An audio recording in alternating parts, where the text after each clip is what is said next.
I love my little fishes as they swim about their home. Are you hearing I anything? love my Yep, little I can fishes hear it. as they swim about their home. When the I'll ask sunlight in chat and see if they can hear it. Huh? and their colors I'm begin gonna ask in chat and see if they can hear it. Yeah. drawn into I'm not a hearing anything. world where my heart longs to go. I imagine scenes of beauty and feel the warmth of love. I love my little fishes as they swim about their home. Yeah, they can hear it. I That's have fine. traveled the world over, Well, I'm not never gonna worry about it. found the peace that comes from watching my fishies as they swim about their home. That's funny. My heart is happy and I am content to sit and watch them swim. I will not be alone while these fishies are in my home. When the sunlight shines upon them and their colors begin to glow, I am drawn into a It's real world weird. I can't hear where it. my heart longs to go. Yeah, I think I've got I lag, so I'm imagine gonna try singing. scenes of Yeah. beauty Well, and feel the warmth of sorry. love. I love my little fishes as they swim Rob about can hear their and home. see.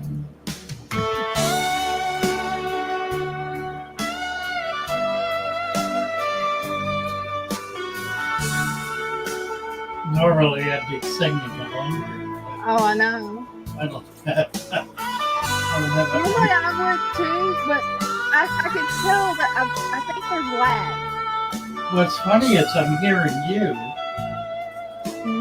See, I can hear you and the song, so I'm not sure what's going on there. Something weird. Hey, the live stream wouldn't be a live stream if we didn't have some kind of gremlin on us. Really.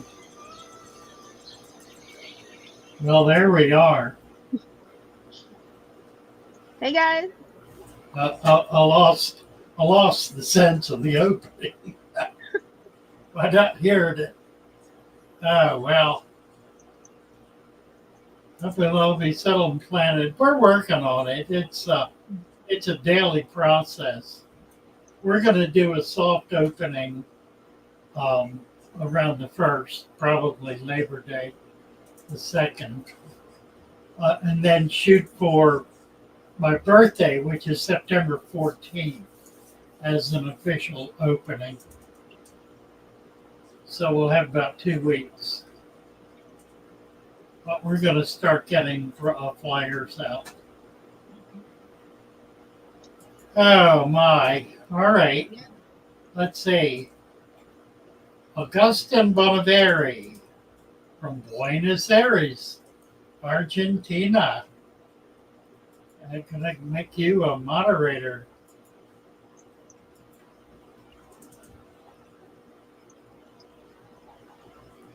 Who was it? Was it yesterday? Or was it? Oh, I know what it was. It was a comment. Somebody said that somebody plugged in from Venezuela. It's the first time I've had anyone come in from Venezuela, and they were claiming that Venezuela is the country of fish. That Wow. they have huge tropical fish populations in Venezuela, which I was really not aware of. I know Brazil does, but Brazil's immense. I don't know that Venezuela has ever capitalized on that, and they're not in a position to now. I mean, their government is so corrupt; it's got everybody in a state of starvation. Wow, I didn't know that. That's horrible. If that ever ends, well, that's Maduro has taken the strongest economy in South America and turned it into the worst, the weakest, simply by corruption. Wow. By stealing everything. his family has billions of dollars in foreign banks. Billions. It's a deeply, deeply corrupt man. And it's destroyed the nation. But it's good to know that, because if they ever were able to overthrow him, and they're trying to overthrow him, they have elected, they have elections, and he consistently stuffs the ballot box. He's enormously unpopular, but it's there were claims that that he was running the machines here in the U.S. in the last Really, I didn't know that. Wow. 2020, that they were machines that were actually run by Maduro and his gang of thugs. At this point, the way the world's gotten, nothing would surprise me at this point. I know. Let's see. Venezuela quarries. Hello, Adam. Nice to have you with us, Augustine. Bonaveri. Andy Swan, Kim Minnie. I've done some videos. Got another one coming up. Probably won't be Wednesday before it'll be posted. But I have some coral fish in the brackish tank. Now, I increased the salinity.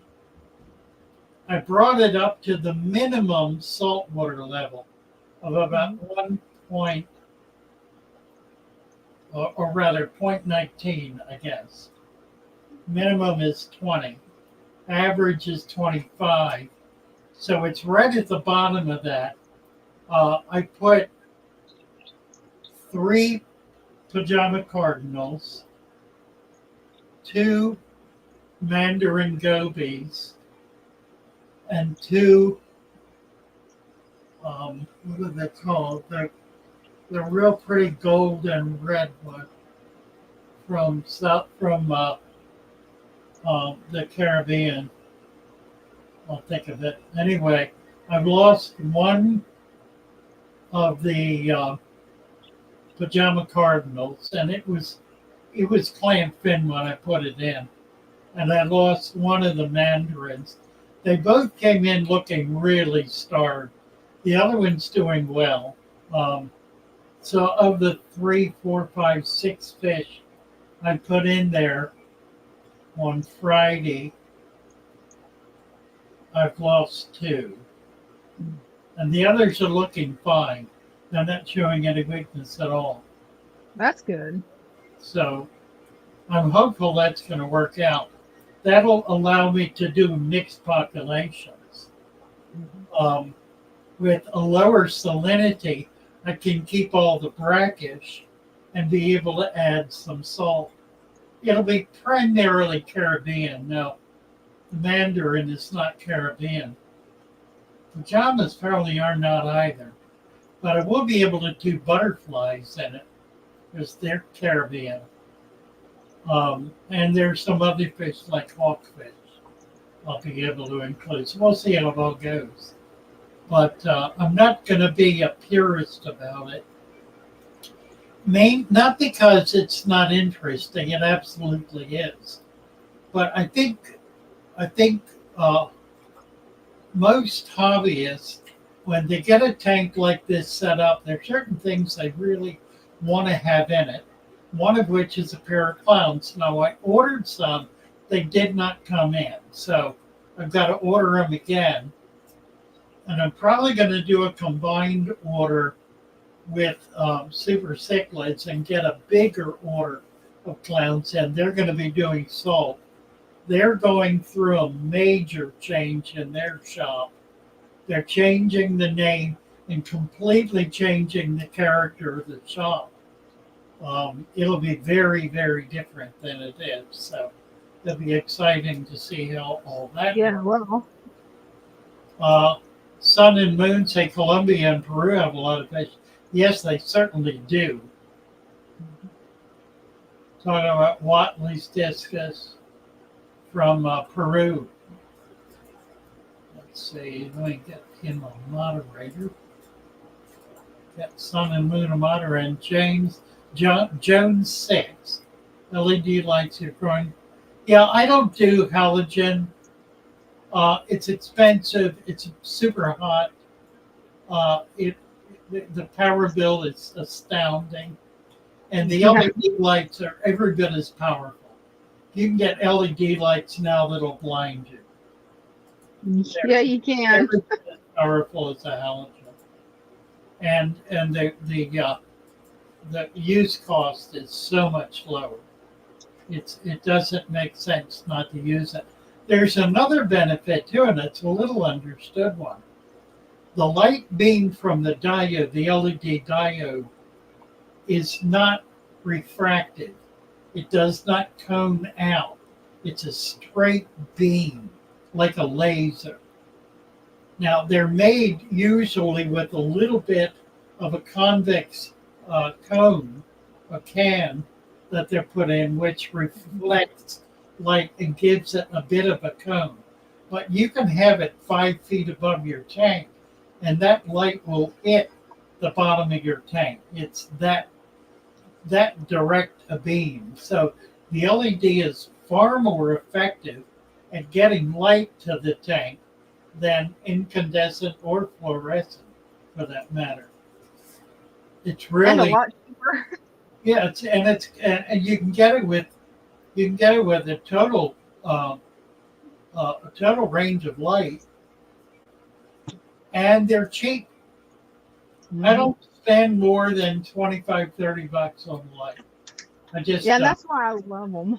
And I don't get fancy ones that change colors because they tend to go up. They tend not to be well made. Mm-hmm. They tend to have problems after 6 months or so, and they're expensive. It's not worth fooling with them.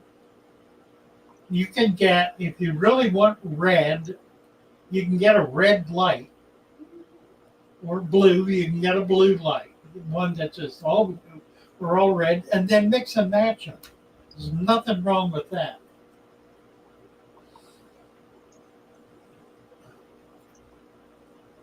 Well, the white light is full spectrum, Jeremy. So it's kind of not an issue. If you want more intense spectrum, then buy a light that's got that spectrum. That's like a red light or a blue light, or even a green light or a yellow light. You can buy the spectrum for less than it costs to get one that'll, for as long as it works, that'll change from one to the other. Dean is saying I just got a great deal on lights. 12 4-foot LED 65K 6500K 4500 limits, $50. Oh, I know. 12 4-footers. That is a good deal. Yeah, it is. I get the 4-footers all the time. The best deal I've seen is 8 for about $50. And they're 65s. I mean, that's a good price. I have used a lot of them. I use them on 4-foot tanks primarily. Now, what I'm doing now is I'm using these things, which are LED floodlights. Yeah. I like those. They're about $25-$30 a piece, 100 watt. I've got 3 of them on here. I had 4, it was too much. So I now have 3, and it's working pretty well. The plants certainly like it, and in some cases, it's really too much light. I'm getting some algae buildup. Not a lot, but some. I finally found a piece of glass that fits all the way across. So now I'm not getting the evaporation there was before. I don't like evaporation. See, I've been working on getting some of these lumps of algae out of here. Yeah. Is that mad algae? I think it probably is. Yeah, I thought it was. I get a lot of it on the bottom, and it'll catch air and float, and then I pull it out. I've got some neat fish in there, though. I've got some Yeah, goby. you do. That's a male killie. There's a crevensis, a male crevensis. These are sulfur chromides. There's a goby. That's a female. I just saw a male. I'm hoping they're going to spawn. I put some new ones in. I've had gobies in here for, golly, 5 years probably. There's one right there. That's, that I think it's a female. These chromides are sweet though. They're starting to color up. They're getting black. There's a lot of scintillas. These are, I've got a guy in Florida that's he's collecting some more top minnows for me. There's a rainbow. Yeah, those are pretty. Yeah, they're rainbows. They're not coloring up the way I'd like them to. I don't know why. Maybe they're just not in season. That's a Tanganyika. I did get a couple more little ones. That's the 5-bar Tanganyika. And I've got 2 more to put in here. I got them at the shop. I love the way you've got that tank set up, and I love that fish right there, the one with the orange fins. Yeah, I think pretty. Epistogramma. It's a male epistogramma. I do have some females. I don't think there's one in here. I need to dig out some females from the other tank. Get them in here. There's goby in the back.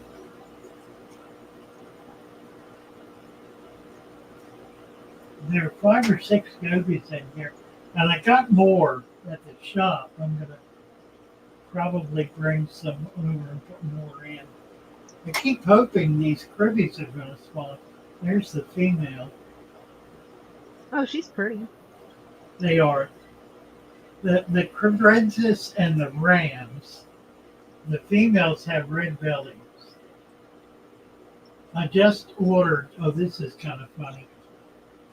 I just ordered German blue rams from my wholesaler.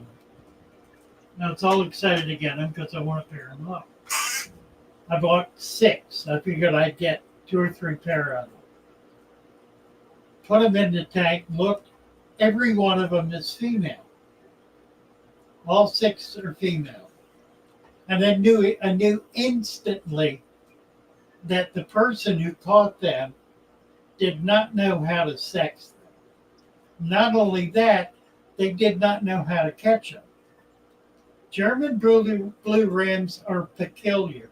They do something I've never seen other fish do. When you get a lot of them, like 50 of them or 100, and you put them in a tank like a 20 or 30 or a 40-gallon tank. So you got a big school of them in a tank, all by themselves, nothing else in it, no substrate, no cover, nothing. They will immediately, the females will come to the middle and the front. The males will all go to the back. And they'll be within 2 inches of the back. The males will. The females will fill up the rest of the tank coming forward. So when somebody who doesn't know that goes in the tank with a net to dip them out, they always get females. They never get males because they're not catching them from the back of the tank. They're catching them from the middle or the front of the tank. And that's what happened. So it was my great joy to call up one of the top fish keepers in the country and explained to him that he doesn't know how to catch male rams out of his tank. I love the way you explained it to him. That was awesome. So that was fun. Yeah. I learned that. That's the kind of thing you learn by doing. You learn by observation. You know, I was buying from Seagrass, had for years. I bought from Seagrass for years and years and years. And I would go into their farm weekly for years. I would go through thousands of bettas and pick out the ones I wanted. I'd spend half a day going through bettas and pulling them out. This was back in around 2000, before 9/11, before everything went to hell. Right. When bettas, all betta, there were no grades. They were all the same. They were all $1, I think $1.25, $1.49 for male, something like that. And it was right at the beginning where the breeders were beginning to get new colors and new fin variations. So I would come up with this stuff. I got one, it was a koi betta. A koi, I think it was a crown tail. The crown tail was the first one. That was the first one that was hybridized out of the old fantail betta. It had 3 colors, blue, red, and white. Red, white, and blue. I got it. I'd never seen one before. Took it out. Took it into. I used to stop in and say hello to the manager of Seagrass, Sandy Moore. She'd been there for years and years. And we would sit and chat, and I took it into her, and I said, look what I found. And we sat there ogling that fish. I took it home. I was on Aquabid at the time. I was selling bettas on Aquabid. So I put it up with some kind of fancy name. I think I called it American Beauty. The first betta koi. 2 women got into a bidding war over it. It went for $249. Ooh. The final bid was $249. I was going to keep it and breed it. Mm-hmm. I didn't do that. I mailed it off the very day the auction closed. Got it out of there to make sure I didn't lose that money. Mm-hmm. I paid $1.25 for it. Wow. Yeah, those days are gone forever. Yeah. Now, a fish like that today would wholesale at probably $25 and would retail for $50 to $75.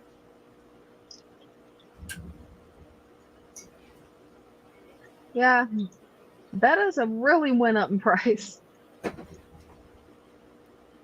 Well, I was kind of at the vanguard of that, Mm-hmm. of calling them and selling them by color and fin formation. That's pretty cool. And I was selling. None of them sold for less than $15, and a lot of them were $25 to $50, because I was coming up with really unusual stuff. So I kind of set the market. That was like 2000, 2001, along in there. And now it's like $10 to $15 wholesale to get some of the nicer bettas, which means I've got to sell it for, $30, $40. Oh yeah, and in most of the shops anymore, that's what you see them selling for. Yeah, I got a couple of really nice ones. Right now, I'll have to get some pictures of them. I think I'll go through and do some videos of the tanks.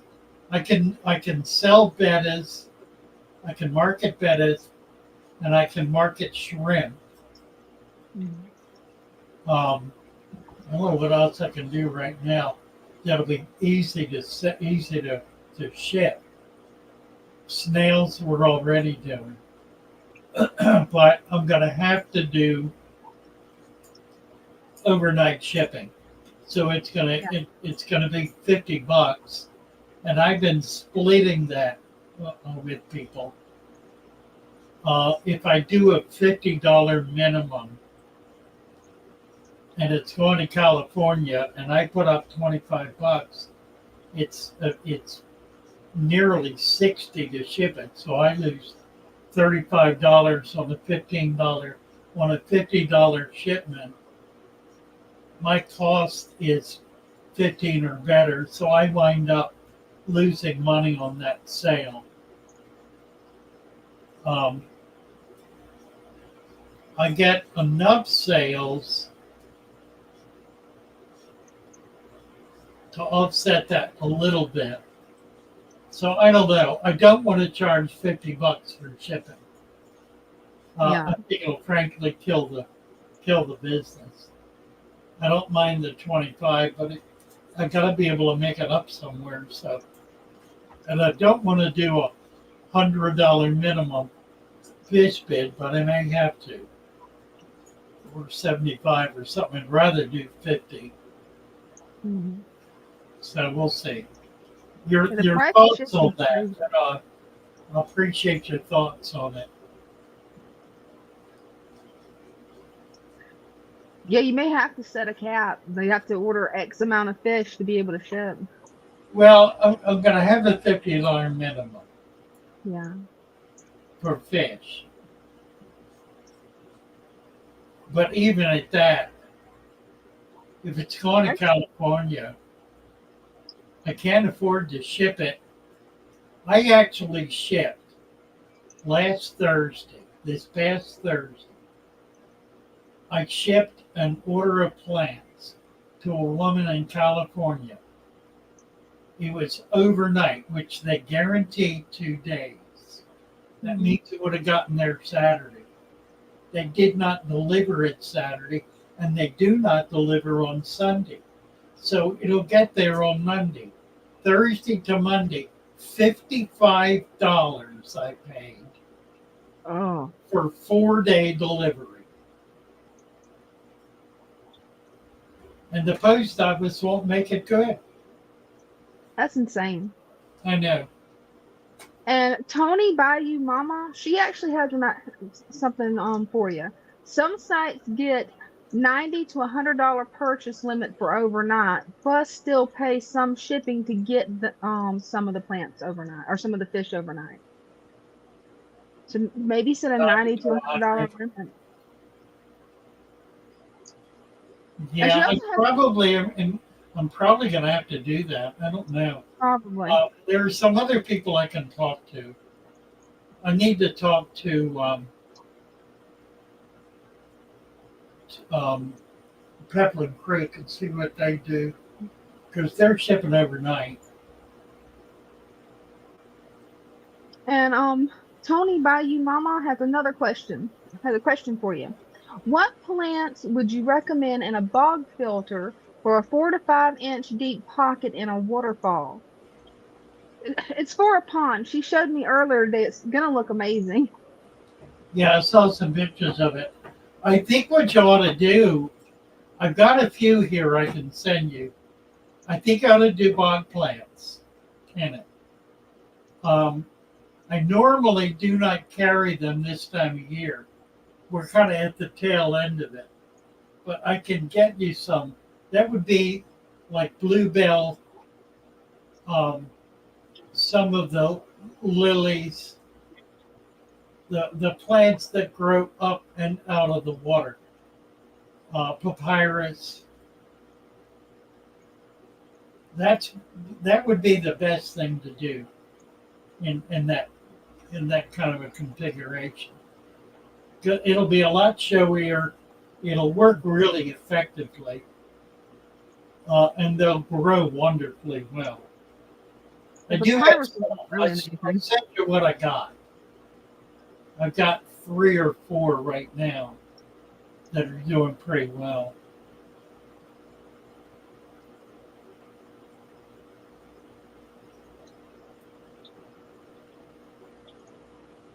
Free You know, shipping every 5 orders.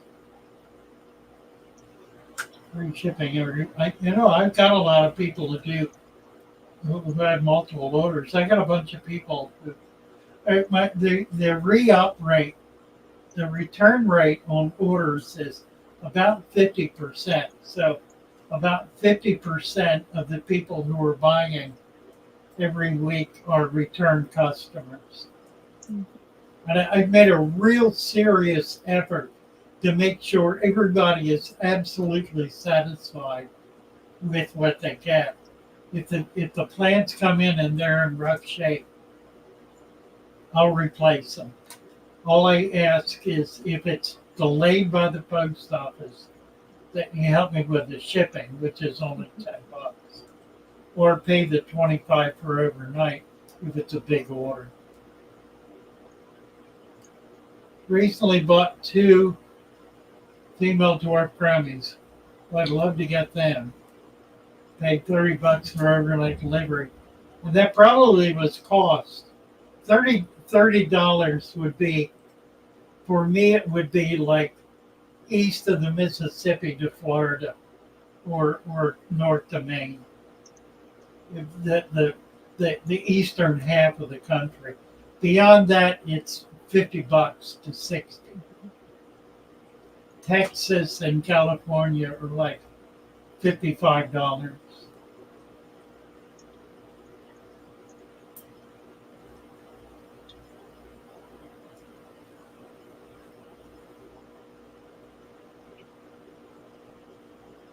Dean,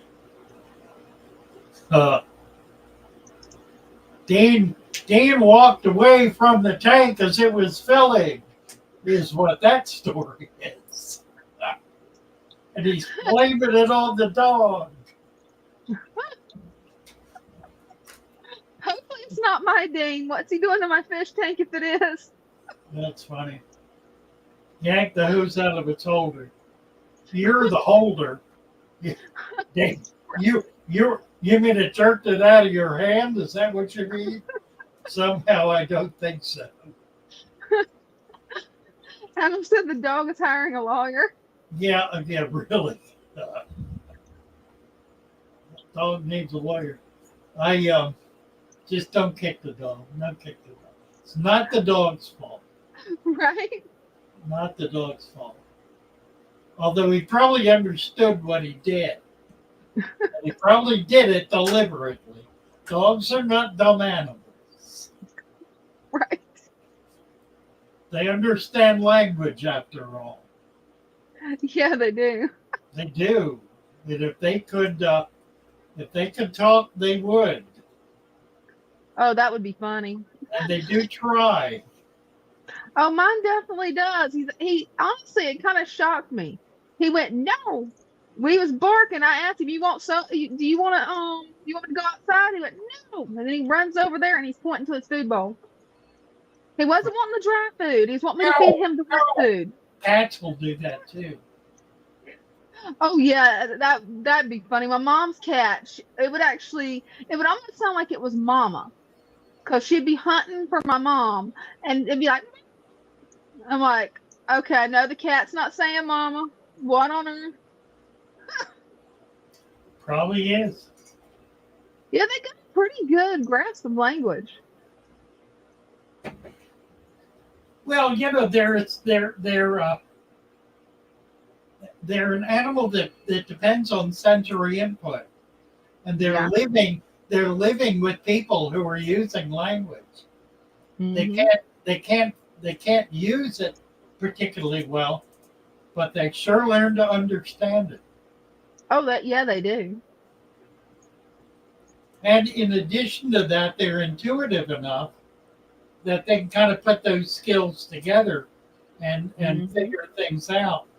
The critical thing I think with dogs is that is they be in a comfortable environment where they can trust they're not going to get abused.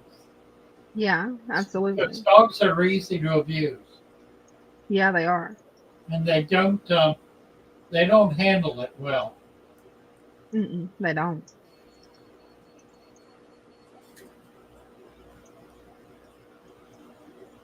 What else is going on here? Oh, that's interesting. Well, Adam ordered plants overnight, um, and he got them next day, and the ice pack was still cold. That's nice. The ice pack weighs about, yeah, it lasts about 2 days. We're doing half-inch thick styrofoam with bubble wrap, and it's good for 2 days. We would need to do something substantially more to be able to get it to like 3 or 4 days. We'd have to use inch thick styrofoam. Hmm. Um, and that would be substantially more expensive. It would be double the packaging cost to do that. We could do it, but I don't think it's economically viable. Yeah, it doesn't sound like it Plus, is. it would substantially reduce the volume, the available volume in the package. Hmm. I don't know. We start doing fish, we may need to think about it. I mean, I get pharmaceuticals, I get insulin shipped in. And it always comes in these 2 inch thick styrofoam boxes that cost Wow. $25. I mean, I saved the boxes. We I do don't have blame you. some. We do have some of those boxes. We could use them for, like special deals. Maybe that's what I ought to do is talk to the girls about these special boxes and then talk to some pharmacies and see if I can get boxes from them. Yeah. And something else that might help for shipping the fish is the breather bags. It's these bags they're making that's breathable. Yeah, I That don't might, believe that. I know they work. I just don't like it. I yeah. use oxygen. Oh, well, there you go. The reason I don't like them is because that bag is in a sealed container. Hmm. And if it's full of other bags and other things, there's no available air in there. So Yeah. it may breathe, but it's not breathing anything, out of the container. It's not like you're filling the container up with air and putting one bag in it.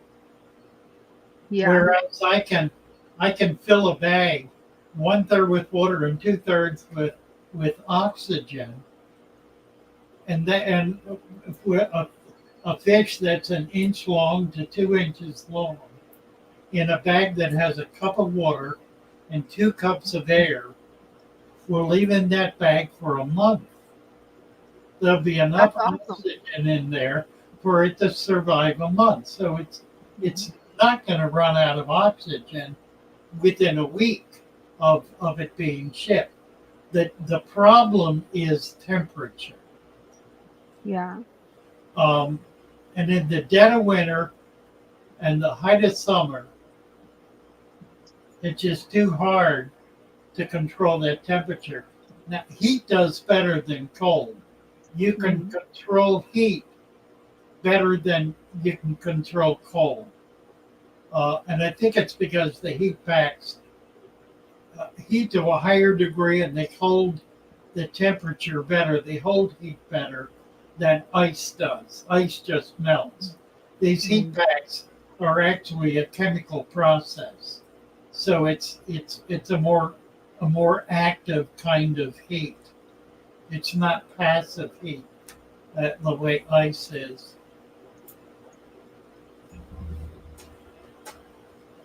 But we will struggle with it.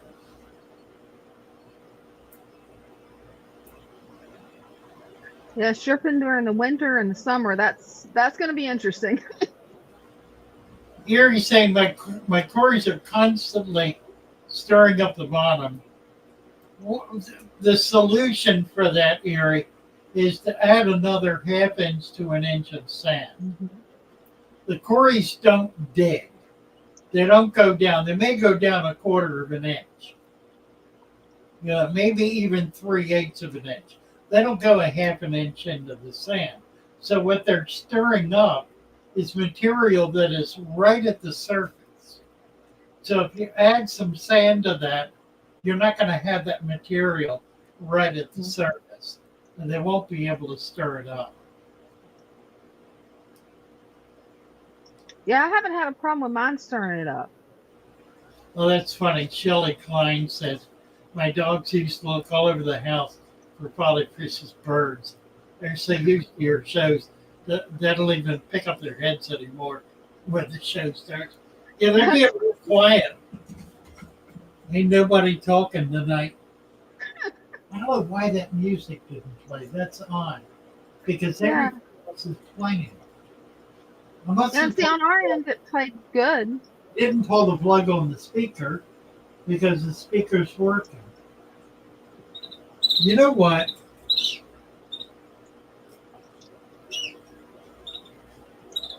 I think I pulled the plug on that monitor. Let me try something. I'll bet you if I bring up here, bring up your song. Okay. It'll come up on a different monitor, and I bet it plays. I bet I disconnected the sound from that monitor. I was pulling wires around to try to get it moved, and I think that's what I did.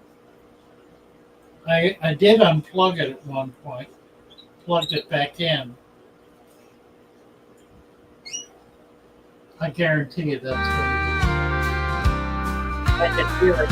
That's what it is. So you can hear Go it? ahead and play it. Yeah. Go ahead and play it. Deep in the water where the fish roam free, we're building a food web, a tiny world to see. Leaf litter from nature, providing a home. From microflora and microfauna, no longer alone. We collect the leaves, the water and the creatures in ponds, rivers and streams. Our ecosystem features, creating a balance in this underwater land. With every piece connected, our food web will expand. Creating a balance in this underwater land. With every piece connected, our food web will expand. Building the food web in our aquarium today, feeding our ecosystem in the most natural way. Leaf litter provides the perfect home for all, a thriving underwater world standing proud and tall.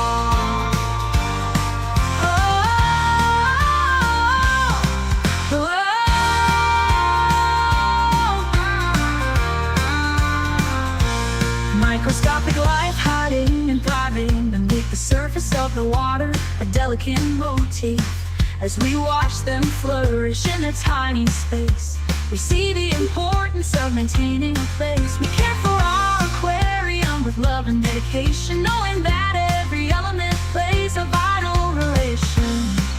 From the smallest to the largest, every creature has a role. Together they create our monotonous home. Building the food web in our aquarium today, feeding our ecosystem in the most natural way. Leaf litter provides the perfect home for all, a thriving underwater world standing proud and tall.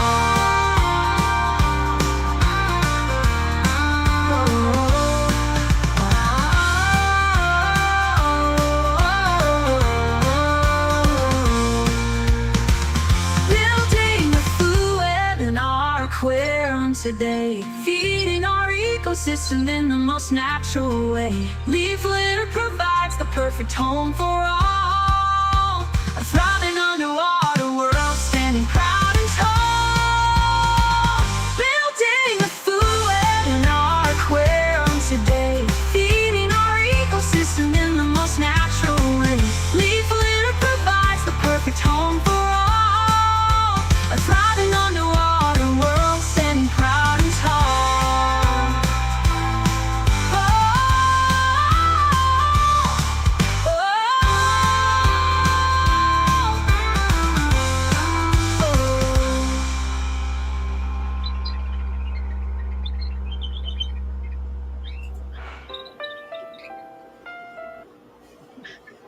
Nice. Yeah. Thank you. That's such a pretty song. Yeah, it is. I've got a bunch more. I've just got to get them put together. Oh, that's fun. That's AI. Was that taken Yeah, from that's your AI. voice? Where did the Actually, voice believe come it or not, it's not, which is kind of funny because when I sing along with it, not so much with the earphones, but just out loud, it sounds similar. But it's actually an AI app called Donna. And I just told it I wanted a female voice for a Southern rock song about, and then I wrote everything out. Half the lyrics I wrote, I'm like, include these in the chorus. And then I told it just put in there whatever sounds good about fat natural fish keeping. And it just from? wrote the song, the beat, the lyric, most of That's the fun. beat, a lot of the lyrics, and no idea whose voice it is. I'm thinking it's really just an AI generated voice. I guess it really sounds like your voice. It does sound like my voice because it was really funny. My aunt thought I was singing it because she's heard me Really sing before. And I'm like, nope, wasn't me. funny. Yeah, it Yeah. really is. So you got a bunch of new ones, Oh, I've got a bunch of new ones. I've just got to finish piecing all the footage together to actually add the music to it. I'm actually at this point, I've got so many made, I'm debating on just uploading them the way Donna presents them instead of making them custom. huh? 'Cause I really want a fish tank. I want to make a playlist that's a fish tank maintenance playlist or a fish tank aquascaping playlist. But when you're working on your tanks, you're doing an aquascape, you can just listen to some relaxing music. That's fun. Yeah, I need to start writing some more poetry. yeah, you do. Uh, Because you can take that poetry, throw it into the AI app, especially Donna, and it'll go crazy with it. well, that's where the little fishies came from. Hmm. That was AI Yeah. generated. I don't know how much. I didn't do it, and the fellow who did it is not around anymore. So I don't know how much of it was done, how much of it he directed. But it's Yeah. a beautiful piece. Yeah, and see, with Donna, you don't really get to direct the footage of the video. It just basically gives you a generic picture that's AI generated of whatever the subject the song is about, and then it'll give you the lyrics. So beyond that, it doesn't really give you any kind of visual footage. And that's the reason I haven't uploaded them because I wanted to Well, there get was really quite a good lot, though. footage. Yeah, there was quite a lot there. You can probably do that. I don't know. Now we Well, have but something else going on right now. We're negotiating with an AI team in India to put together a fatherfish AI Google that's going to be amazing. that it'll be a search engine where you'll be able to ask questions. We're in process of transcribing all of our videos. There are nearly 2,000 videos. We're doing them from the front back. They started doing them from the oldest forward, and I said, no, don't do the opposite. Start with the newest ones and work our way back. Um, and they've been working on it. It's an amazing piece of work they're doing. Yeah, I That's can't wait till it's finished. That's going to yeah, be amazing piece of work. yeah. Naresh, where is I'm trying to find? I want to find the. It's called the AI project. FSH and Naresh are doing FSH is doing virtually all of the transcribing. He's on Discord. I guess it's a guy. I don't know. Might be a woman. I don't know who it is. They've been amazingly disciplined. I don't know how many they've done. Probably 50. They've transcribed that many videos into text, and the text will go into this AI machine as text with the fatherfish voice and the fatherfish vision or image. So you'll actually get Father Fish answering questions based on what he has said, what's been documented. That's So gonna we'll be see cool. all this. It'll be interesting. Yeah, We'll well. see how this works out. It's all part of the process Hmm. of of finding ways to make it possible for all of you guys to continue hanging together when I'm gone, to be able to carry on and have something to be able to carry on. That's at the top of my agenda all the time, is looking at ways to reinforce and establish what we're doing, so it has some persistence about it. So there's still income flow to be able to pay people. We've got 9 people on staff right now. There are 9 people who have income that they're deriving from this whole Father Fish establishment. We're at 207 and nearly 270,000 subscribers on YouTube, with upwards of 30,000 subscribers on Discord. Of course, they're not all active all at once, but we have. I estimate there are 5 to 10,000 active subscribers on YouTube, and 1 to 2,000 active participants at any point in time on Discord. And we're looking at other platforms, trying to find platforms where we actually can have a meaningful kind of impact. We've been on Rumble for a long time, and it's sort of worthless. Yeah. Trying to figure out how to get on X. What we need is somebody responsible for maintaining that site, getting shorts up routinely, cutting videos, and so forth. The other thing we're planning to do is open a second channel, a second YouTube channel, and I think it's going to be a Discord channel. In other words, the people on Discord will be in charge of it. They'll actually cut the videos for it and determine the direction of it. I've also considered doing another kind of channel, which would be a more open-ended kind of channel. I'm finally settling in on a theme which will be not political, but um, environmental in the loosest sense. That is, it would speak to exactly what we're all about here, the relationship of human beings to the nature system, and what that proper role is, what the role of government is and all that, what the role of people is and all that.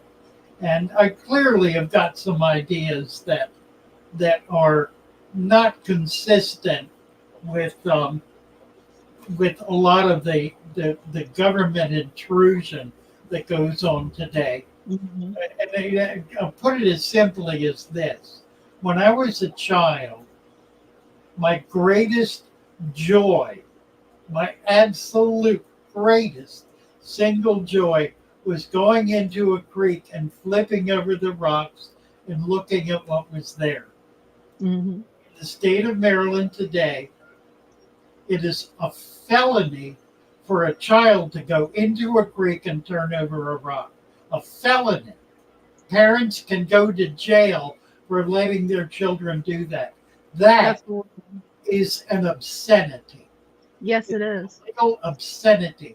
It is tyranny carried to its utmost extension. It is the domination of government over the relationship between human beings and their God. And by that, I'm not saying that nature is God, but nature is God's creation. Mm-hmm. And that creation is created for human beings. If there is any meaning at all to freedom, it is to be free in nature. That's it. To be free to have and hold natural beings. Here's a case in point. And I got to go back to Maryland. The banded sunfish, it's a pygmy fish, gets about 1.5 inches long, maybe 2 inches tops. Silver with black banding, vertical banding. It is only found in a few ponds on the eastern shore of Maryland. It is a protected species, which means you cannot take it. In fact, you cannot take a crayfish out of a creek in Maryland. That's In insane. order to overcome this, state fisheries has turned over to the National Aquarium in Baltimore responsibility for developing a system to multiply these fish in captivity for future release into the wild. It is a completely meaningless act. There are already at least 100 highly skilled fish keepers in the state of Maryland and nearby areas who have been breeding these fish for decades and have thousands, if not tens of thousands of them already in captivity, who would be thrilled to be able to release them into a wild population. The fact that government does not acknowledge the role of citizens in caring for and sustaining the natural environment is absolute proof of government tyranny. Yeah, it is. Absolute proof. And it must be ended. That tyranny must be ended if we're going to save the planet. The great danger to the planet is not chemical factories. It is government intrusion into the rights of the individual to function in a natural environment. I could go on forever about this, and you've heard much of it already. When I was in Florida, it was so obvious that every single invasive species in Florida was put there by state fisheries. Put Right. them deliberately by state fisheries. No such thing as a hobbyist turning a couple of fish loose, creating a scourge. Never happens. It is impossible for that to happen. Statistically, it cannot happen. In order for an invasive species to move into an environment, it's never one or two critters. It is vast populations of them moving in.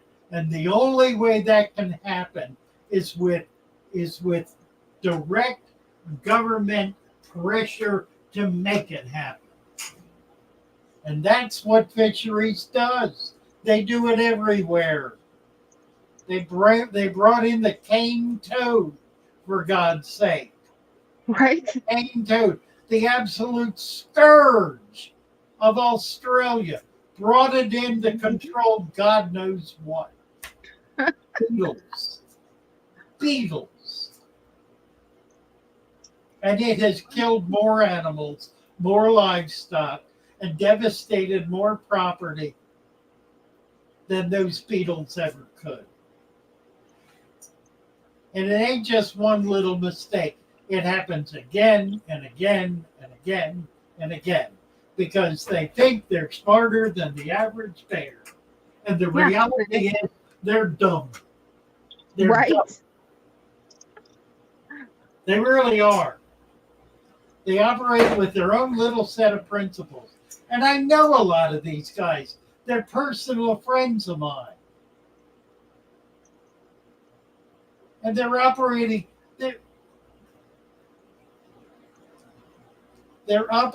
based on bureaucratic legalese Mm-hmm. and not on a primary commitment to the environment. It's the primary commitment to their authority, to their facilities, to their influence, and not to the environment. I could go on. Yeah, somebody needs to say it because it's getting insane the way that they're overreaching.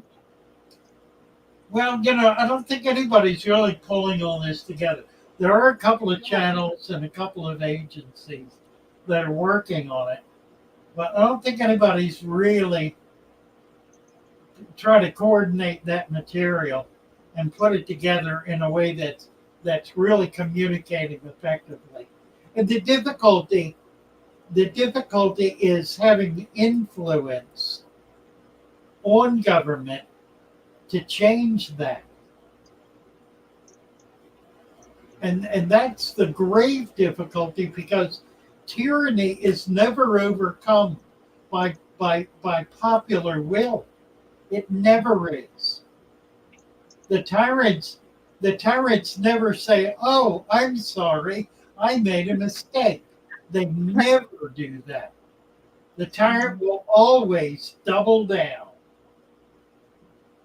and will use whatever authority they can to persist in their wrongdoing.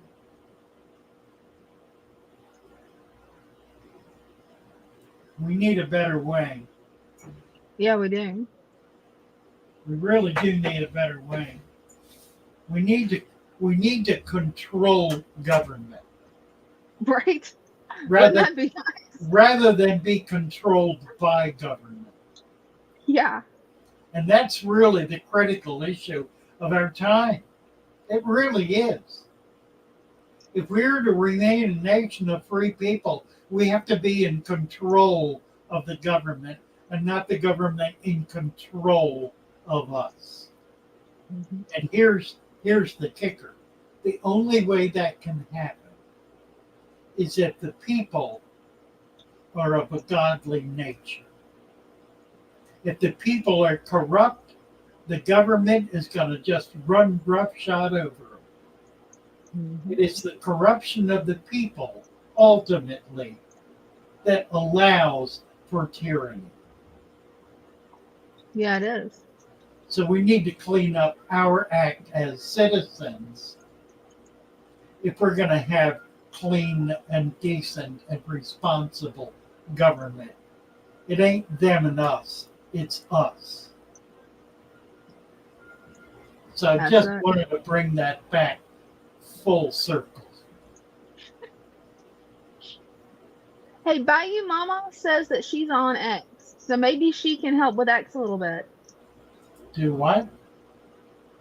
Tony Bayou Mama, she said in the comments earlier that she's on X at the what used to be Twitter. Maybe she can help over there.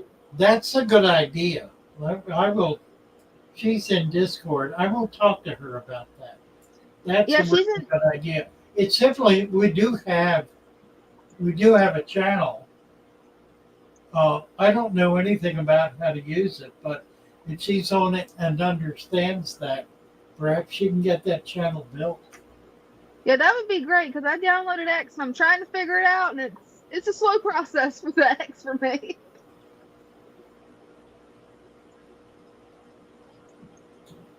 Well, Erie, the Erie is from the UK, and they are really up against it.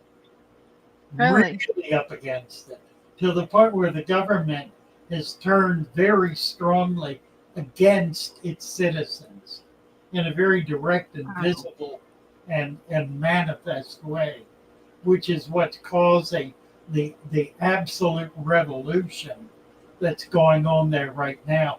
And Well, it's I haven't heard about that. becoming a violent revolution. Wow, what else is going on? Because I haven't heard anything about this. Well, it's got a lot to do with the government bringing increasing numbers of illegal migrants into the country, and allowing for the Islamification of much of London and much of the smaller of the larger cities, I should say. The mayor of London is a Muslim, and he's a no holds barred Muslim. Hmm. He's not a man of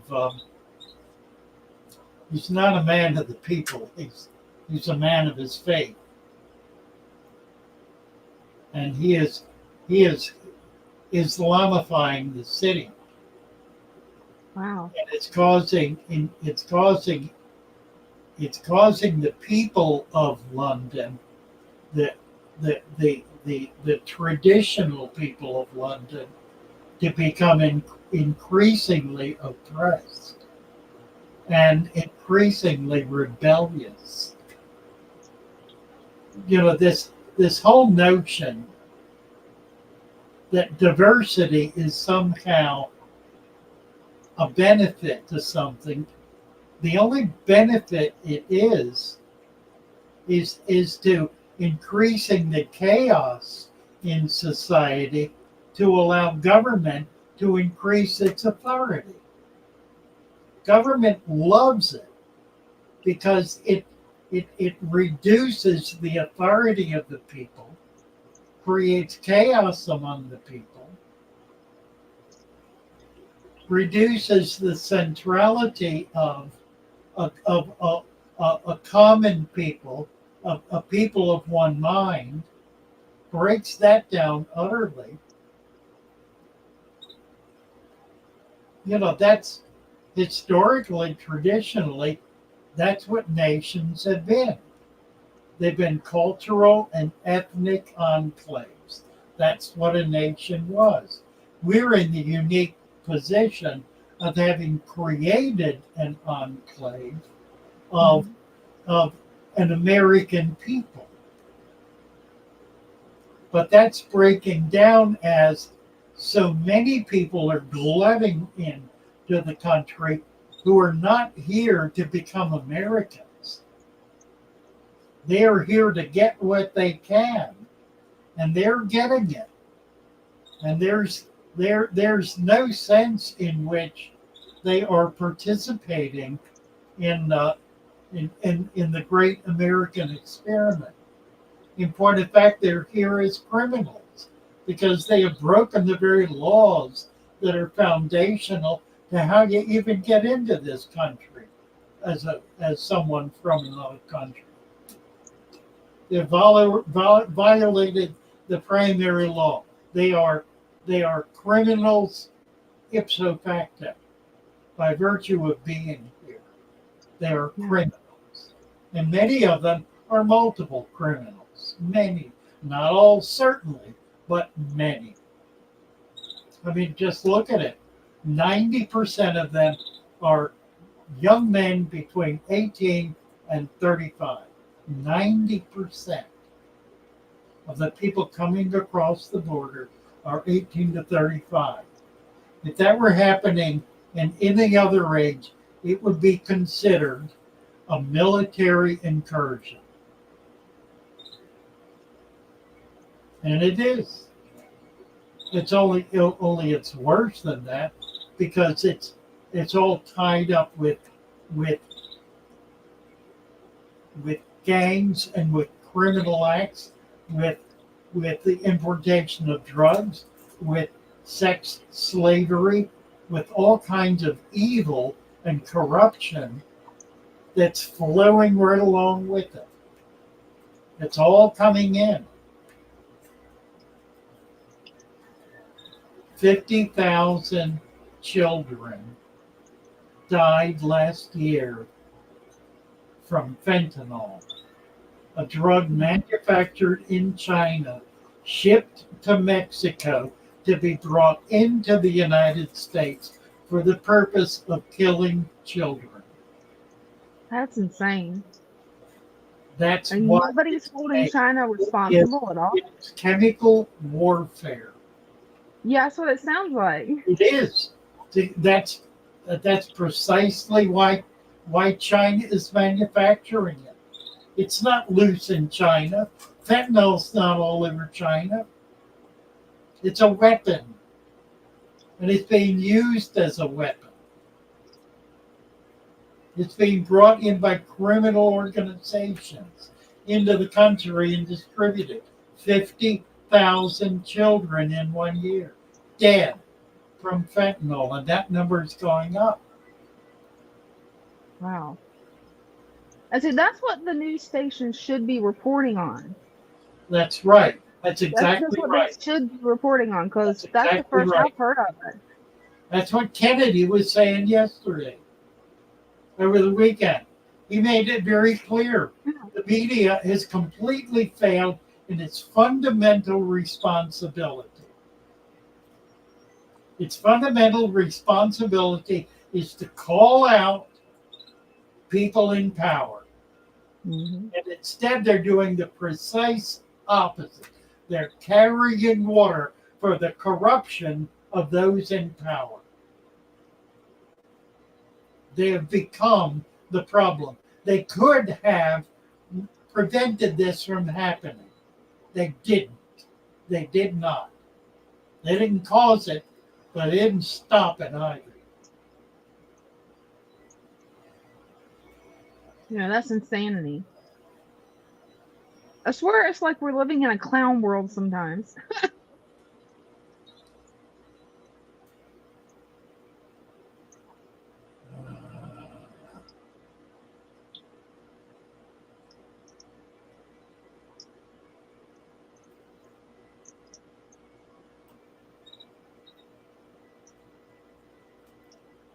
Oh wow. Dean Stevenson said that his son passed away from fentanyl last year. I'm so sorry to hear that, Dean. That's horrible.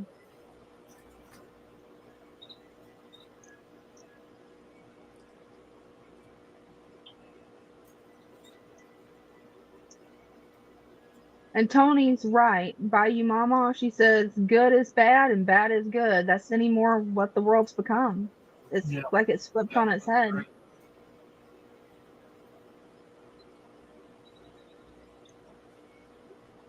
Mercy, mercy, mercy. We need to get back on fish. Yeah, probably. Really. It's too depressing talking about all this crap. And the thing here, that's the joy. That's the joy of what we're doing with fish. Because we can be talking about it without talking about it. Right. You know? The shop is it's forcing me to go in directions that I have not gone in up to this point. I'm really those who claim that my system is based on being lazy are absolutely right. It's absolutely true. And it has resulted in tanks that are that I have no reason to be particularly proud of. I Tanks think they you look hardly good. can see into. But Now, they're healthy. they are, and their fish that have been in there for years.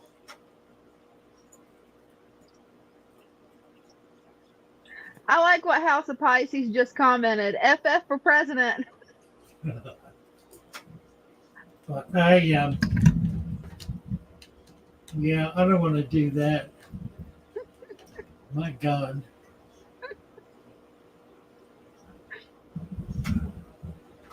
I just want to blow off steam. I'm at that age. Now, here's what I was saying though. The shop is forcing me to do some things I haven't had to do. Hmm. It's forcing me to make the tanks attractive and not just attractive, but aesthetic. So I'm going to have to deal with the issue of carpeting because carpeting is the fundamental principle of an aquascape tank. It's not a requirement, but it's awfully difficult to convince anyone you have a nicely aquascape tank without carpeting. So I'm working on it. I am buying this week. I found a farm that's selling 12-inch square mats of Cuba, baby tears, hair grass, and something else. I don't remember what. One of the other carpeting plants, I think. So I'm going to get them all and start working with them. I will sell them. They are not going to be cheap. 12 by 12 mat is going to run close to $75. I mean, they're expensive. But that's a lot. That's a lot of material. Yeah, it is. It really is a lot of material. So I'll be getting those in this week. And we'll start building out some tanks with mats. I'll cut some of the big tanks. I'm going to try setting the whole mat in place. It's not a simple thing to do because you got to get sand and dirt on top of it to get down into it to really get it established. It's pretty tricky to work with, but we'll see if we can do it. Better Great Lakes should have put all my blackbirds in the tank. Really what I plan to feed. Only what you plan to feed. If you put them all in, they're going to disappear. Somebody asked earlier about putting macrofauna in your tank, scuds or Daphne. I think it was Daphne they were talking about. You can use it as food, but until you build about a 1-inch thick food web of leaf mulch and get it built up, they're not going to be able to escape predation. And that's really the key to being able to make a food web work. It has to be deep enough and substantial enough that little animals, little fish, and so forth can escape into it and be able to establish populations without being just scarfed on. So consider that. It's not having a little bit of leaves. It's having a bed of material on top of the sand, working down into the sand that is deep enough and expansive enough that animals can move around in it without being discovered by the fish above it.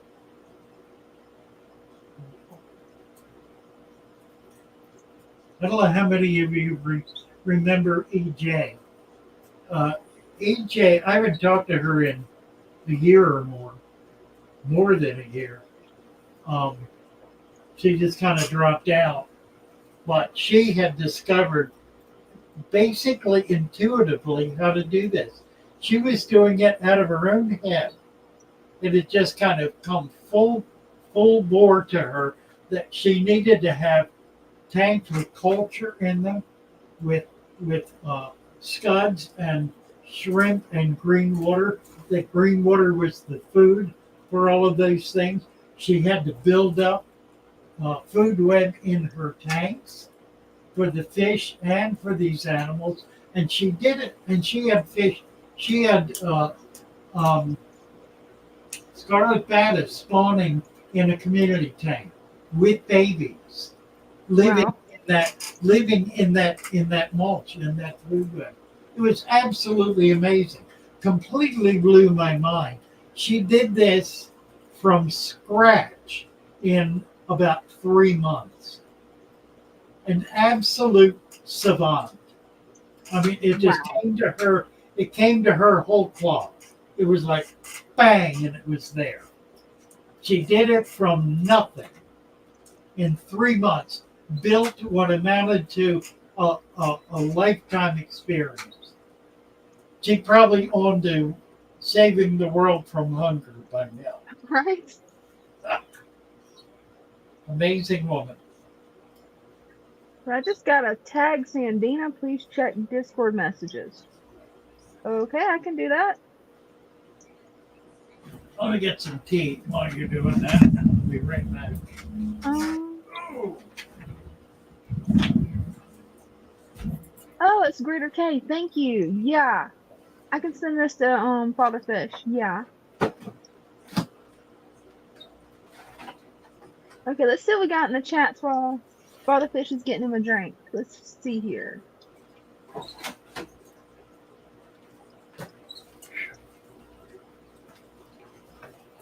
Okay, what are you guys arguing about in chat? Father Fish walks away and you guys start arguing in chat. What's going on, guys?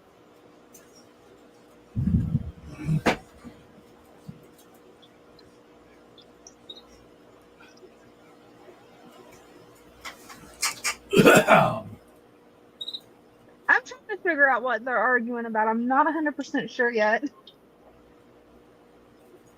I can't tell what timestamp it starts at. well, you know, we got a couple of guys from England here who are Yeah. up against it. I mean, they absolutely are up against it in ways that we don't begin to understand. You know, we had this notion that England is somehow our forebearer, and that somehow they are more honorable and more dignified and all of this happy stuff, and they're not. They're more tyrannical than we are, and that's saying a lot because there's a lot of tyranny going on in our country, but it is worse in the UK, particularly in Great Britain. You guys over in the UK, try to stay safe. That's horrible. I hate that for you guys. They don't have nearly the representation that we do.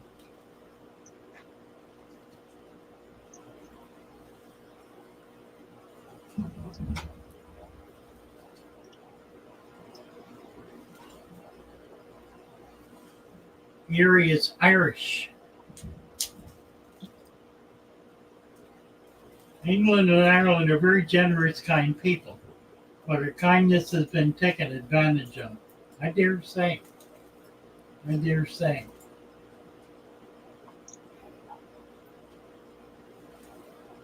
Can we talk fish? We are talking fish, Mike and Co. We are talking fish.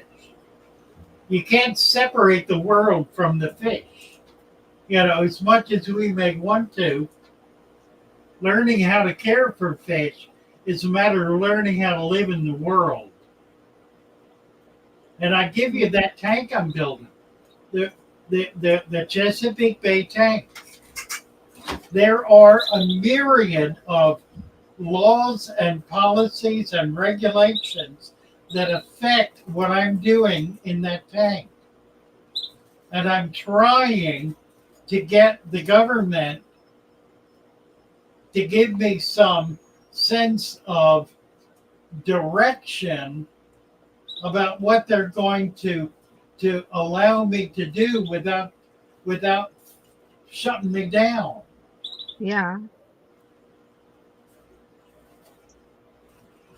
And they don't And want you, to do it because what they want to do is shut me down.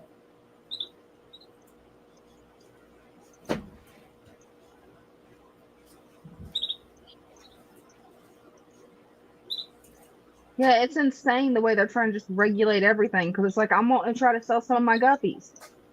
They're saying I got to have a license to sell my hobbyist guppies, and I'm like, really, no. It's insane.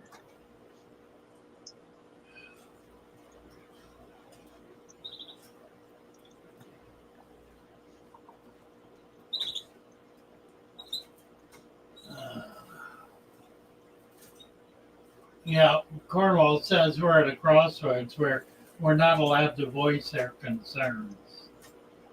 And that's exactly it. That's exactly it. When voicing your concerns is considered disinformation, then we have become a communist tyranny. We have become a criminal state in which the people are slaves.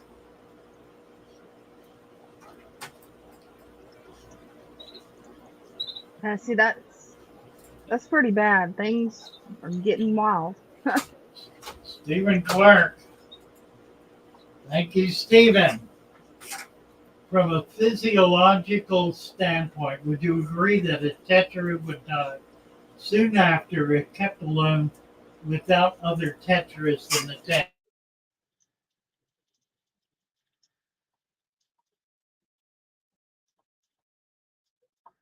Is everybody seeing this? Is Father Fish Bros on your screens too?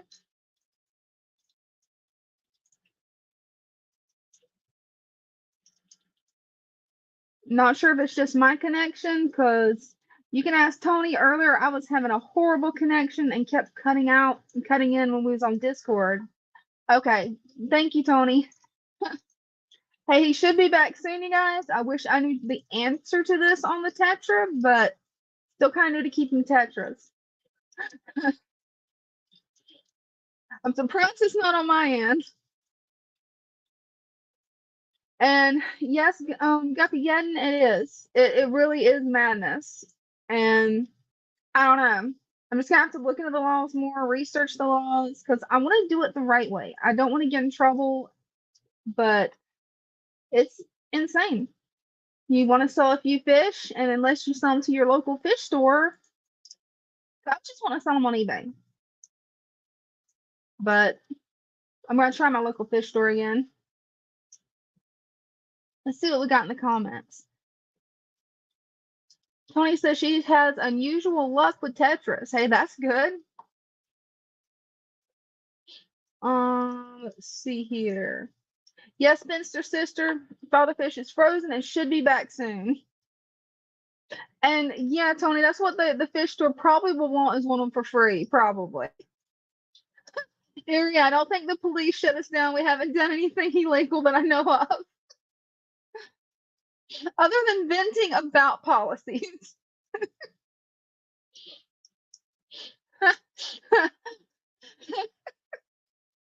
Black Helmet's got me tickled. He's like, FBI, open up. I don't think they care what fish tubers think. We're just fish nerds. Let's see what else we got. And Jock says that he has a lot of loss from local fish stores. Sorry to hear that.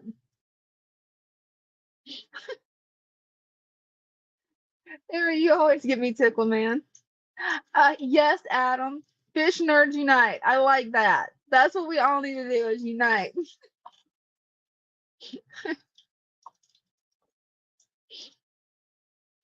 How about donating?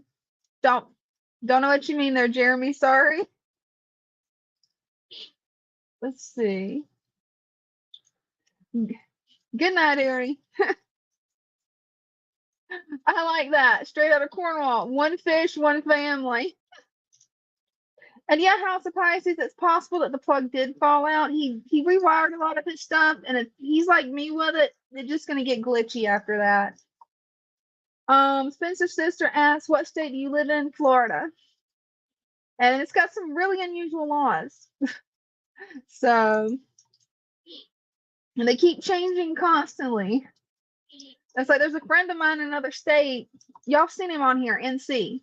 I was going to do a live with him, but then I'm researching the laws and I may not even be able to do a live with him because of Florida state law, which I understand why they put that law in place, because a lot of people want to just exploit people his age, but he just wanted to do a live and talk about guppies.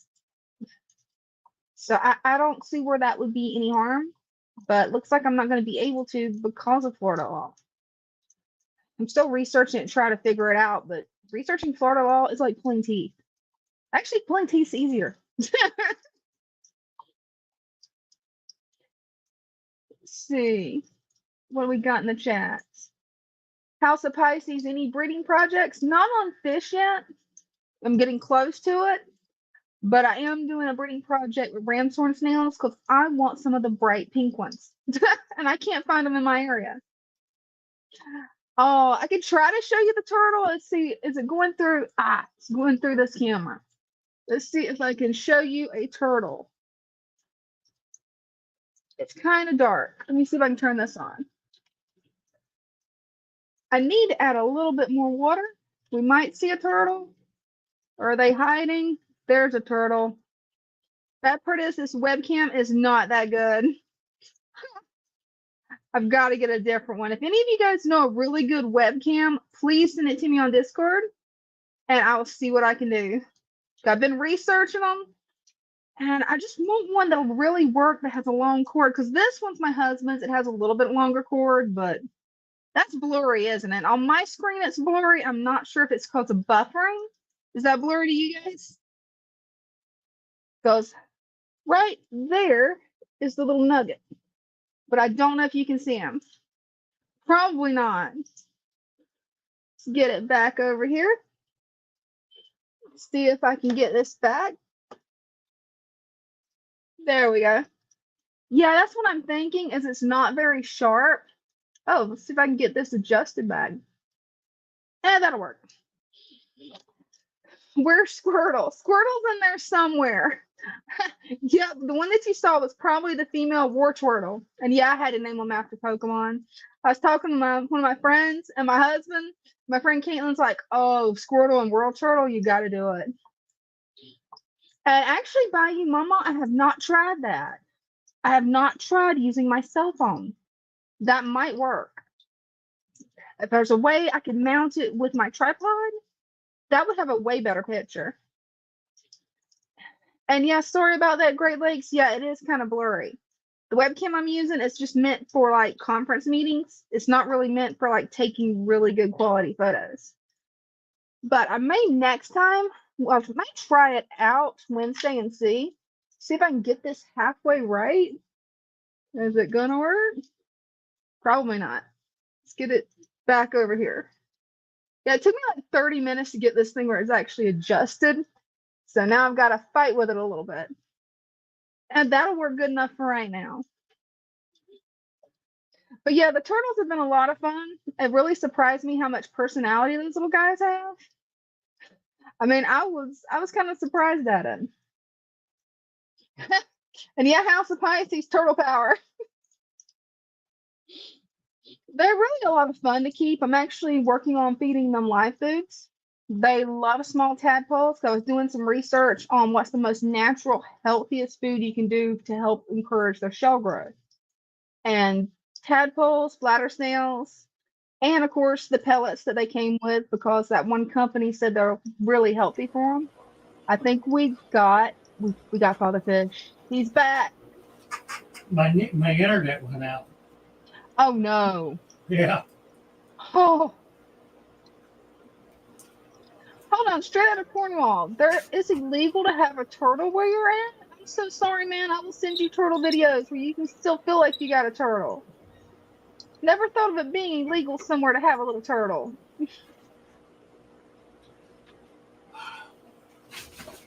Yeah, that's not protecting turtles. Right? You know, it's not. They're just killing their species out. Yeah, it's treating people as though they are incompetent slugs that are hell bent on destroying everything. It is. It is obscene. Insanity. It is Yeah, obscene. it is obscene. It is an obscenity. It is what tyrants do. Mm-hmm. Stephen Clark, that's an interesting question.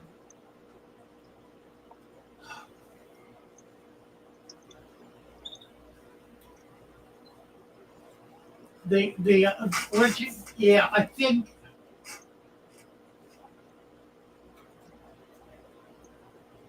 um, I don't think so.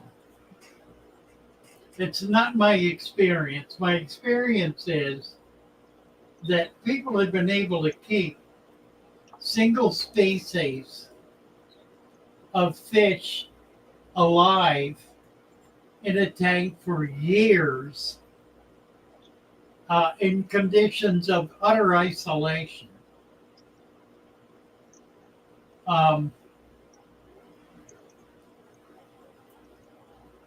There's no question but that the behavior is different. But I know of too many fish and too many fish keepers who've been able to keep, they'll get a bunch of fish and they'll die off down to one. And then they'll keep that one for years, sometimes 8, 10, 12, 15 years. I've had, that betta over there, I've had that betta for 5 years. Poor little betta. It's ostensibly healthy. Happy it ain't. But I think what it demonstrates is that fish don't function in the way that mammals function. They function more in the way that insects. They're more like insects or even perhaps birds. Mm-hmm. They're probably more closely related to birds than they are to mammals. They just have a completely different sense of behavior, of process, of how they function. Well, for example, I've got a video, just short, we just posted, of a comment we made last week about the first thing a fish does when it's put in a new environment. The very first thing it does is hide. That's not the first thing a mammal does when it's put in a new environment. It just isn't. The first thing a mammal does is investigate its environment. The first thing a fish does is hide. And then it will slowly begin to investigate its environment. A fish that is a little fish in a big tank. Let's use that illustration. A little fish in a big tank. You put the fish in the big tank. And let's say the tank has a little bit of rock work, maybe a piece of driftwood, a plant or two. Not a lot, just a little bit going on. First thing it'll do is hide. And it'll hide from you because you're what's moving around. And it's going to hide from what's moving because what's moving is potentially a predator. So it's going to hide from you. It'll peek behind a rock to see if you're moving around, where you are. Mm-hmm. And then very slowly and very gradually, it will become brave. It'll actually become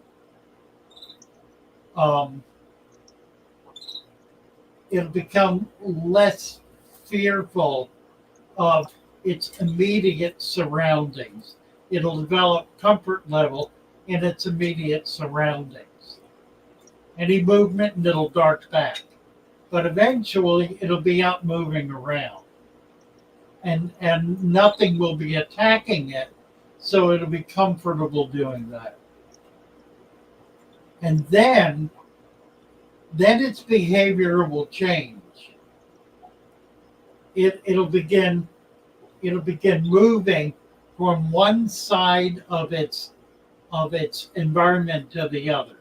In other words, it'll be testing its range.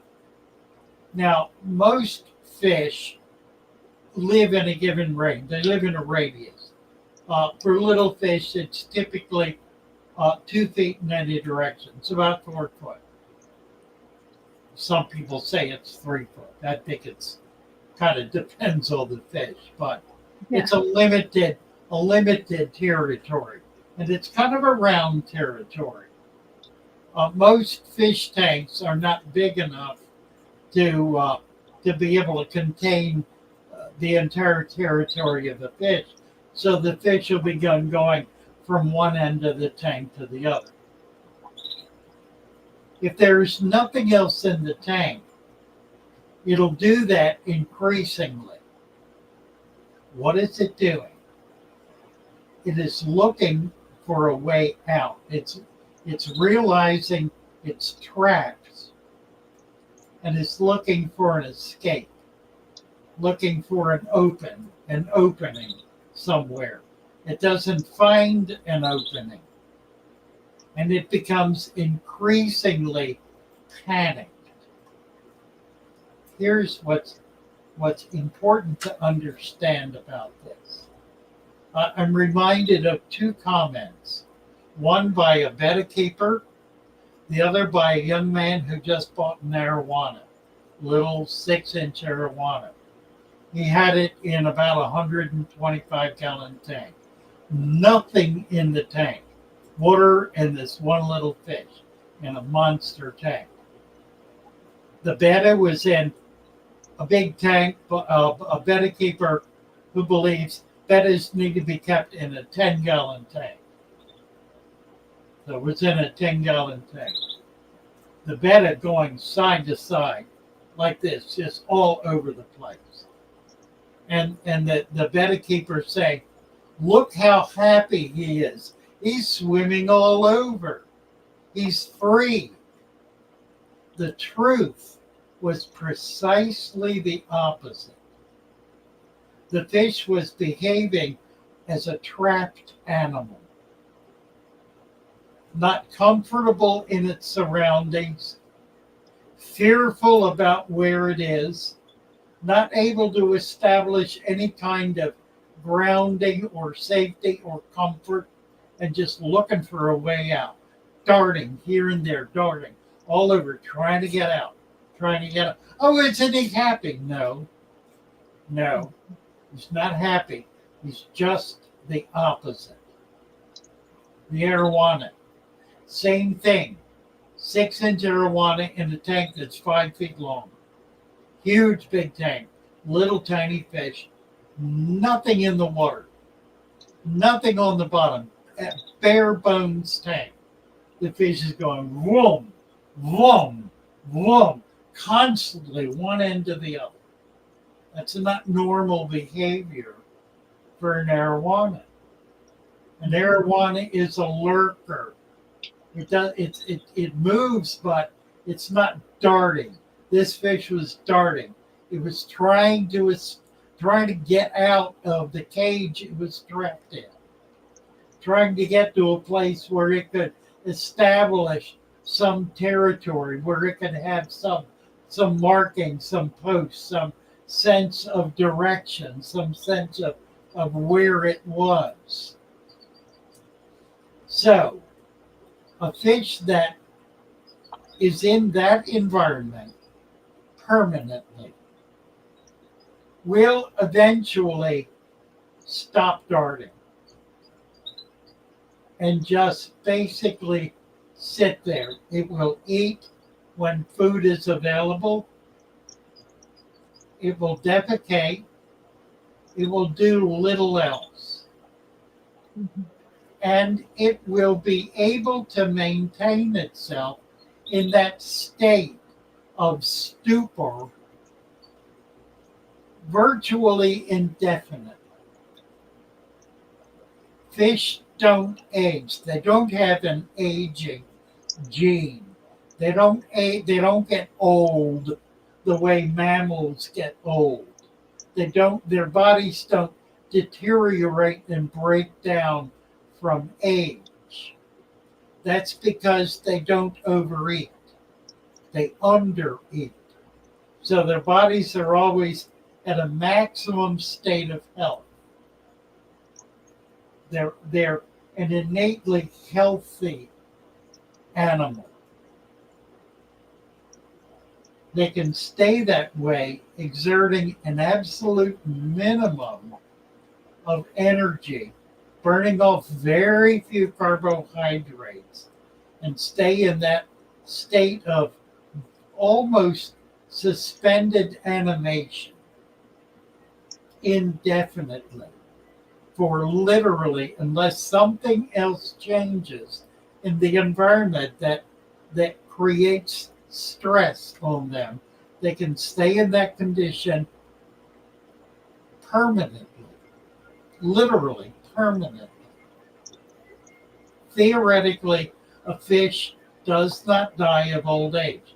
It dies of parasites, predation, pollution. Those are the three big ones. Starvation. That's rare but happens. Parasites, disease is the other. So the five: parasites, pollution. I've lost track. Privation, not privation. You got the point. I've lost Yeah. track. Lost track of the 5 points. Maybe somebody can recapitulate for me. I must be getting tired. 7:30. We got half an hour. I got to do this morning. Anyway,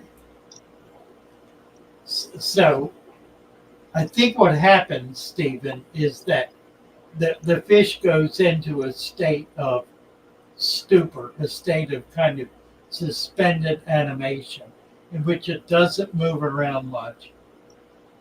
And if the caretaker is careful about overfeeding, and that's the only thing that really is a problem, is overfeeding, they may change the water routinely in order to compensate for that. So long as the condition of the water is not dramatically stressful, it can stay in that condition indefinitely and will until something happens to kill it or to stress it or whatever. So, no, I don't think a fish will die for lack of companionship. I think rather it will become stupefied. It will become virtually immobile. It will simply stop functioning in terms of social behavior. But by saying that, what I'm saying is that I do not believe fish have an emotional life the way mammals have an emotional life. I don't believe birds have an emotional life either. Although there are those who would certainly disagree with me, given their experience with the parrots. And the parrots may be a separate class. They may, for all the world, be a separate class because they're uniquely talented animals, as are some other similar animals like crows. But you got to admit, a fish doesn't exhibit emotion the way a mammal exhibits emotion. So I think it's kind of like that. They don't get brokenhearted. They don't get lonely. They don't get sad quite. I think they can be stressed. They can be uncomfortable. They can be the opposite. They can be very comfortable. They can be what we might call happy. But I don't think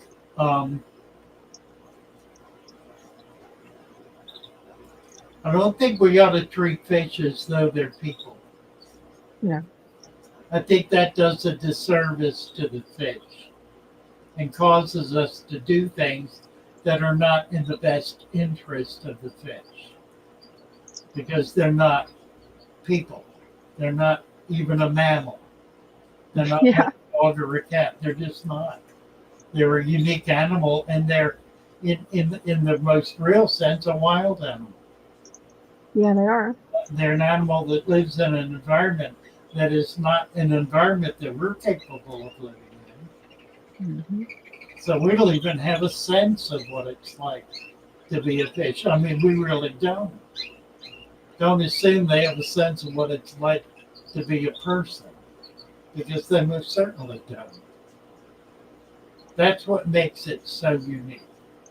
That's what makes it so special keeping fish, because you're dealing with animals that are so radically different from yourself that you almost don't have any way of relating to them. It's I think it's part of the mystery and the magic of being able to maintain something like this. Yeah, it is. And to have it go on and on and on and on. I mean, I got fish in here, been in here 5 years. 5 years. These little golden top minnows, Fundulus priotus. I caught out of a pond in Florida 5 years ago. I'm going to get some more. I've only got 2 males left. Need to get some females. And they don't know about me. They know stuff moving up. You know, look at that. They're not even afraid of me anymore. A few are.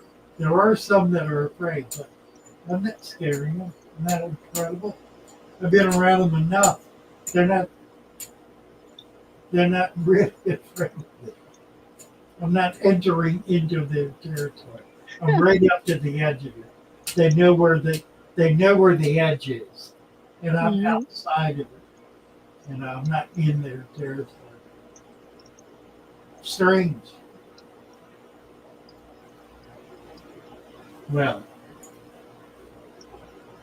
all right. I've lost. Let me see if I get back. There it is. Right. Back to you two.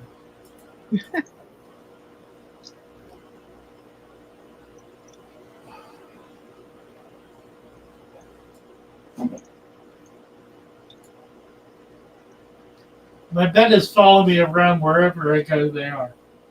Well, they're keeping an eye on you. They're tracking you because you're a big potential predator. Right? Or maybe you're the source of their food. They may get that linkage too. I think they do. I think a lot of fish will get that link. You know, every time you show up, there's food in the tank. So that'd be a pretty easy one to pattern, wouldn't it? Mm-hmm.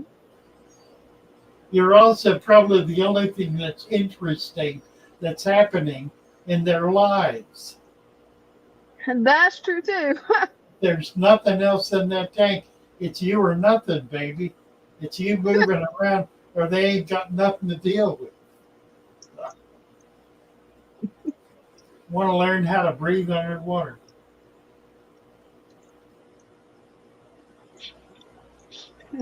Oh my.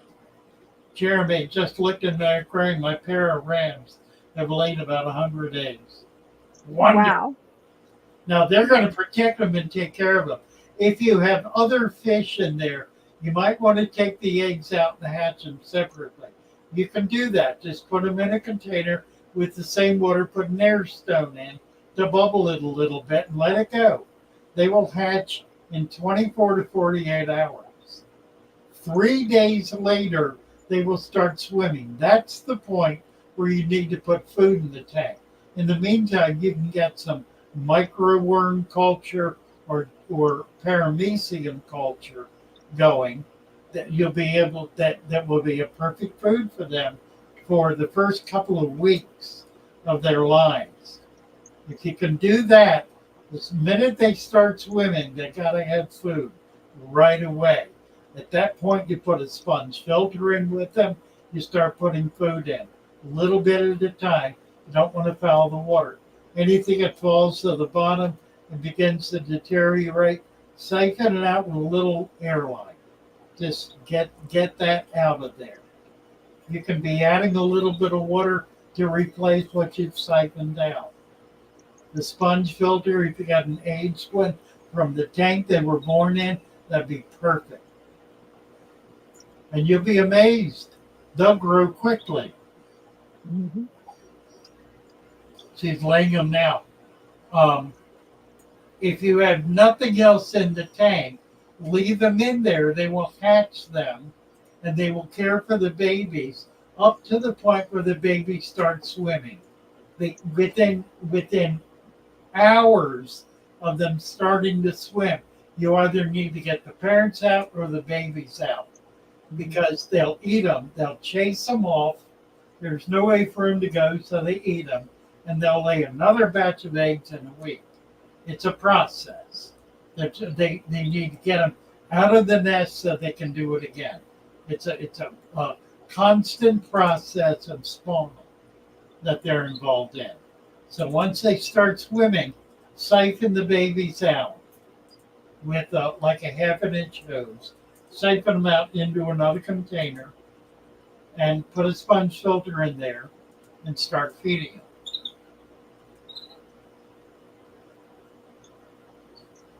ZXNR 9-1.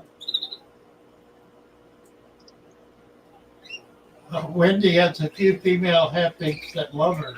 I dare say, to the extent that a fish can feel love, you certainly love them. Let's say it that way, that you have love for them. Whether or not they are able to return anything that approximates human love is a highly questionable assertion. Highly. You may define it in a certain way and describe love as a way of interpreting that behavior. I think that's wholly appropriate to do that. You know, you're defining the behavior in a specific way. You're giving it an emotional quality that is coherent with your own emotional quality. That creates a bond, at least for you. The fish has its own way of bonding. So you do have a relationship. It's a relationship between two very, very unique animal kingdoms that have little or nothing to do with each other. It is remarkable, utterly remarkable. Cherish the magic, cherish the mystery. Don't assume that they're a puppy dog, because they're not. And if you treat them like a puppy dog, you'll kill them. Yeah. So don't do that. Let's see.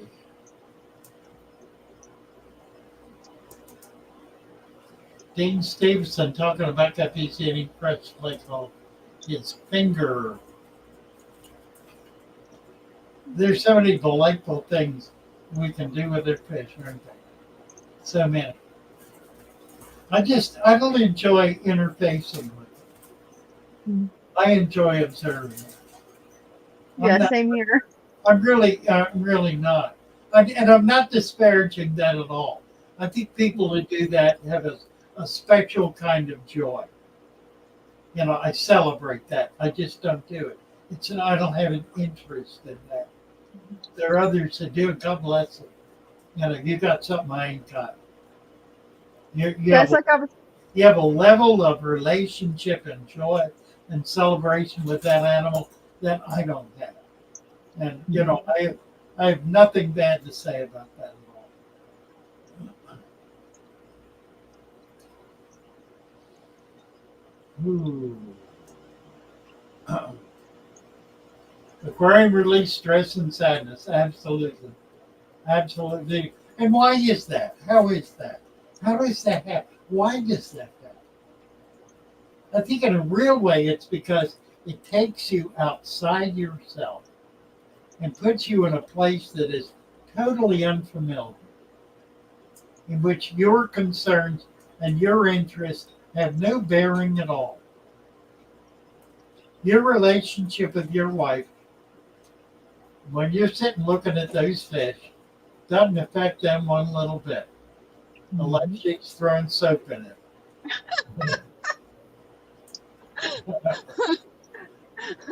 I mean, all things being equal, that they're indifferent to your emotional life. And so it can get you outside yourself. Yeah. And it's a world.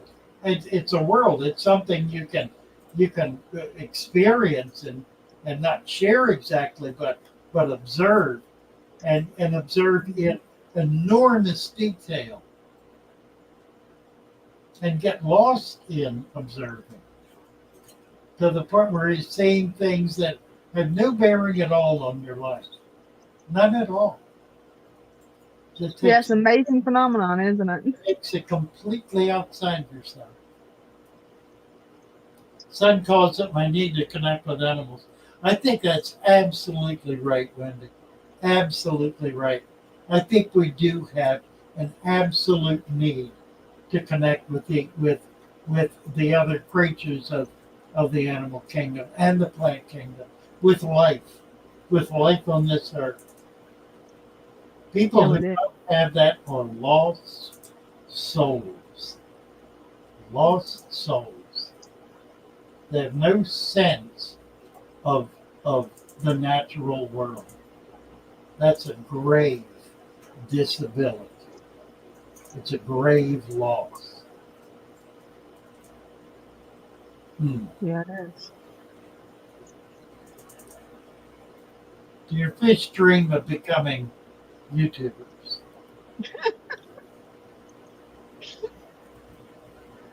That was cute. I dream of becoming a YouTuber. Right? Never thought I'd be a YouTuber. Never even, in fact, I can remember years when I worked very hard not to. Really? From 2013 to 2018, the 5-year period, a guy who was doing my computers came to me in 2013, said, you got to do this. You got to do this. You got to get videos on YouTube. And he came in faithfully for months, and he would make videos, and I would stand there talking about stuff. And he'd make the video, he'd put it up. I don't think I ever watched him. Never watched one of them. He finally lost interest in doing it. I was never interested. And then somehow, 5 years later, I don't know what it was. Probably money. Probably. I probably heard that people were making money at it. And I needed to make money at something. Because I had a shop that was draining me to the bone. It was impoverishing me. And I was looking for a way to be able to get some income. So I got into it and just started running with it. I'll tell you what's happened though, it's interesting. I'm making less money every month on YouTube than I did the month before. That's been going on for about 6 months. At the height of which 6 months ago, I was making less money than I made a year ago. The money is gone. It went up like this, and then almost a year and a half ago, it's just been on a steady decline.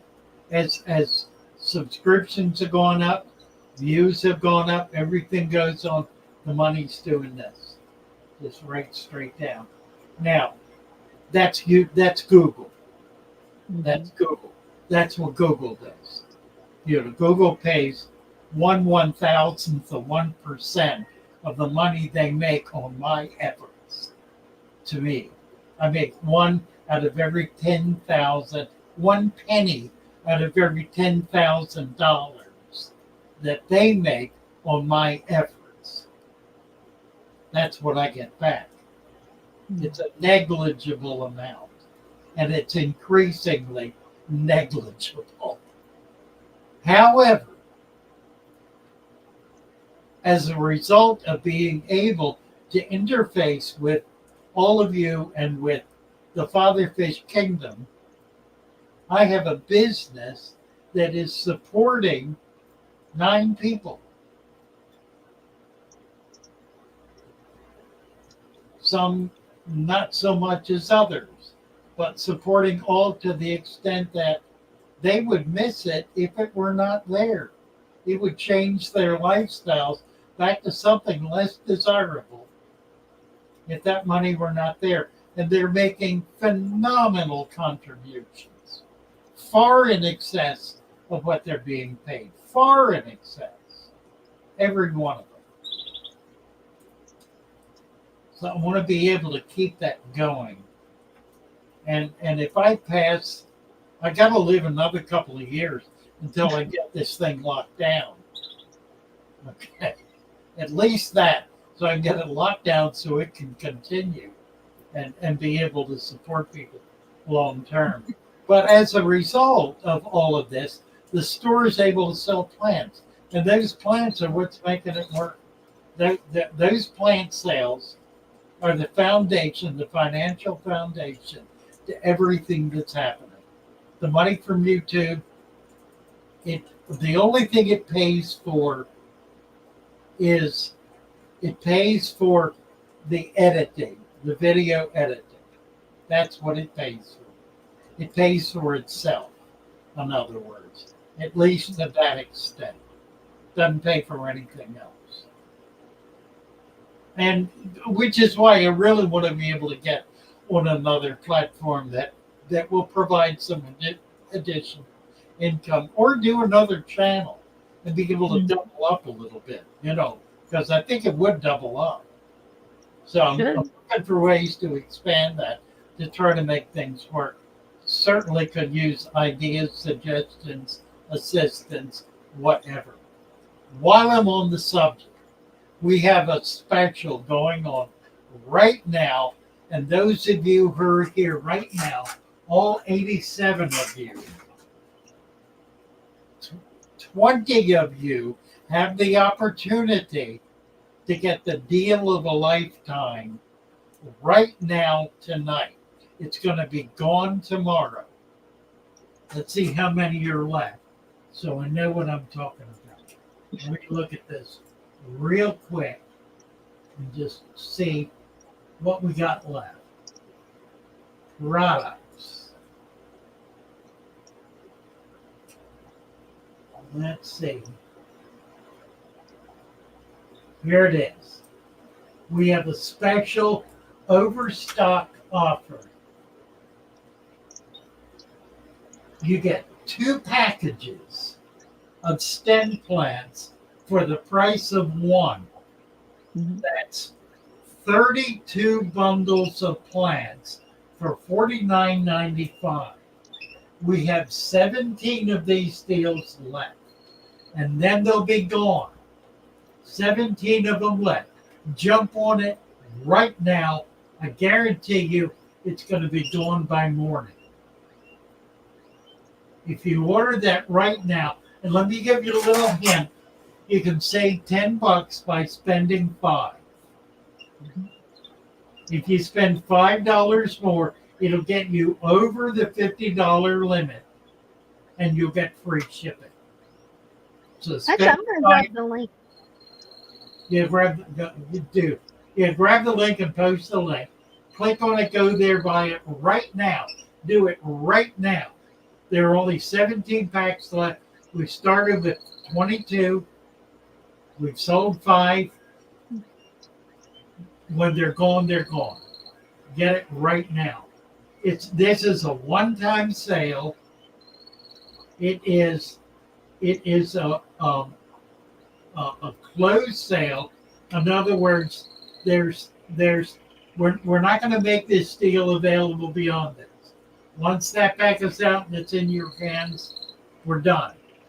If they come in dead, we're done. We're not going to make it good. We're not going to guarantee it. It's a one-time deal.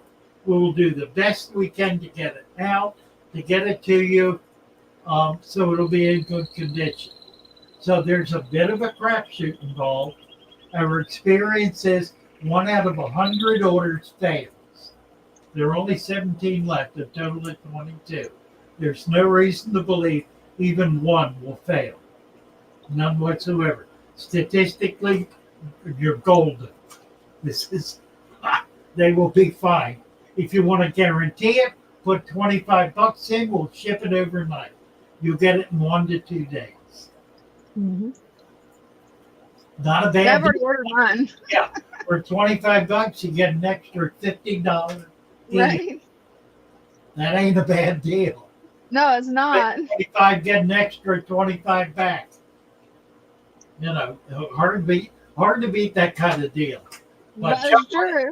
real quick, this is only for you. It's only for you.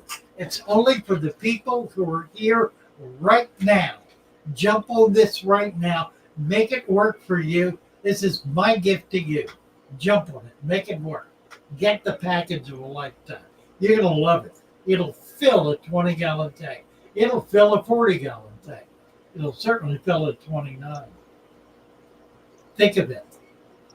32 bundles of plants. 4 to 5 plants in each bundle. That's 125 minimum plants, individual plants, for $49.95. Spend an extra $5 and get $10 free shipping. Spend $25, you'll get it the next day. And that'll guarantee that it'll be in perfect condition. Otherwise, it'll be 2 to 3 days. Should be fine, should not be a problem at all. 99 out of 100 orders that we ship out, there's no problem with it all. So you're in good shape. Jump on it. Jump on it. Spencer's sister ordered mine for 1 pack, and a pack of mystery snails. Good choice. Should have done a contest, Kim said. All righty. No, do not ship the regular pack. It is listed as a special item, special sale. It's not the regular pack. The regular pack is still up there. You're not going to get it if you order the regular pack. It is AAA stem plant special overstock offer. Special overstock offer. 2 packages for the price of 1. That's what you're looking for. Special overstock offer. Yeah, and if you click the link that I'm posting, it'll take you directly to the listing. There you go. The card says 1, but we're throwing in 2. Huh? Yeah, the card. Oh, the card. the Yeah, don't card. forget the card. Yeah, the card is the generic card. It's the special overstock offer. 2 packages of the price of 1. And there's a limited number of those. So once they're gone, they're gone. Mm-hmm. Let's see. It's going down. Going down. How much is it going down? Yeah, I ordered one of the packs, and I ordered some more of Brenda's natural products. I wanted some more of the pain reliever stick and chapstick. That stuff's awesome. Really? Yeah.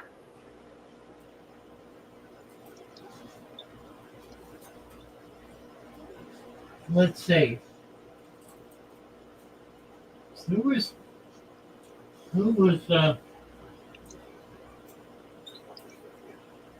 Corval? If I spend $1,000, can you send Dana over to Company Lozano? No, because that won't cover the bill. but we can ship lasagna to you for $1,000. You might even get it. That'd be some really cold lasagna by the time it got there. Hey, you have to heat it up.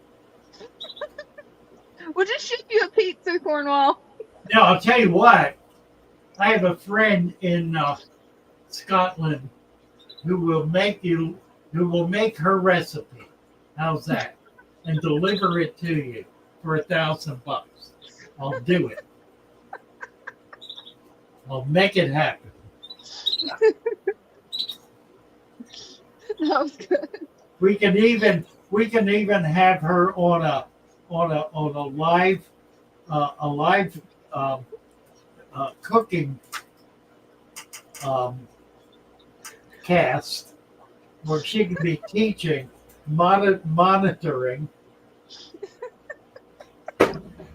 the chef to make sure it's done exactly right. And that'll work. Funny stuff. Who's calling me? Somebody's calling me. Wireless caller from New Jersey. Father Fish. Hello. Hello. We do. This is Father Fish. You are live on Father Fish. How are you today? I'm good, Bob. How are you? Getting along fine. And the big question I have for you is when we began to look at you and I earlier today, is a 10-gallon techno tank that we really need to bring over to a stand tank or substrate.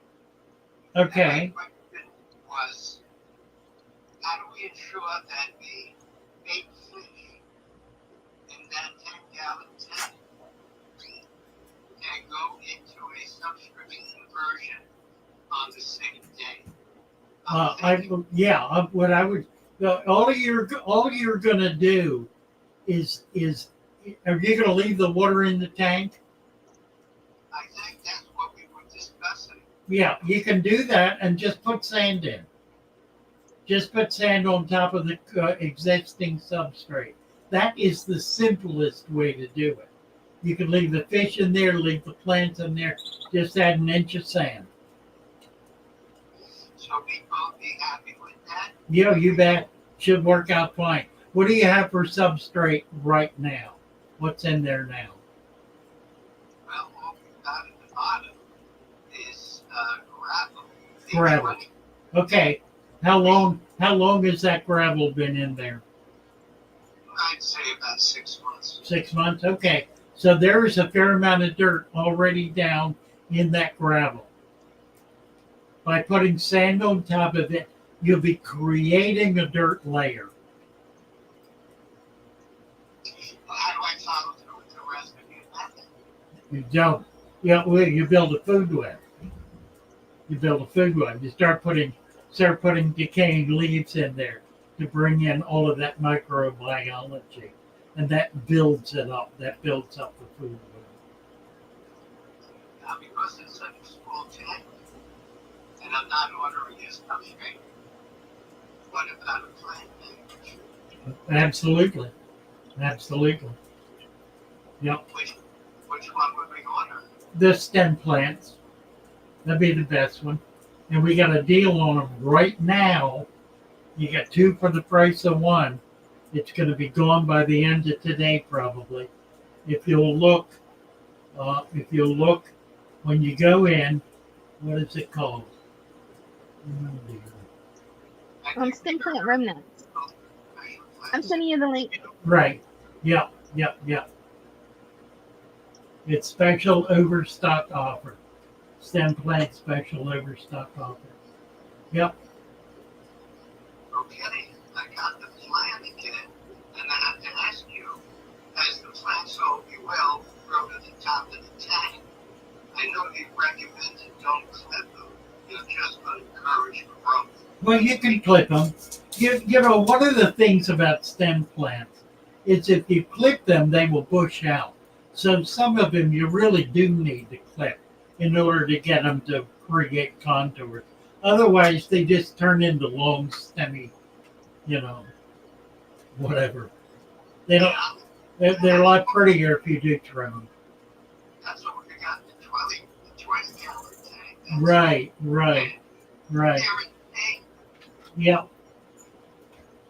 So there's some that do better trim than others. Now, am I thinking to put both types of plants In the 10. Well, into the 10-gallon? what you're going to be able to do is put twice as many of the ones you like in there, and then the others can go in the other thing. Okay. All right. Another plan. I'm hoping Parks is always thank you. You're very welcome. All right. Success. You bet. Take good care. Bless you. Bye for now. Thank you. Thank you. Bye-bye. Good night. Okay. Yeah, everybody. We could hear most of it. Every now and then it would cut out. Yeah. Everybody in the comments was saying you got to do a call-in show now. Yeah. Really. Yeah, I could. I really could. You really could. Yeah.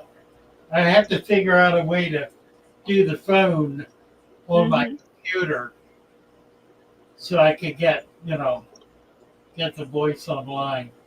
I don't know how to do that, but that would. Yeah, I'm not sure how that would work either. The only thing I could think of is take one of these microphones like this and maybe stick it up to it, but I don't know if that's going to cause feedback or what that's going to do. I don't know. Well, I know we can use the computer as a phone. I've never done it, but I know Yeah, I've never done that either. So we'll think about that one. In the meantime, we finally have hit the witching hour. And I'm sorry, I'm laughing.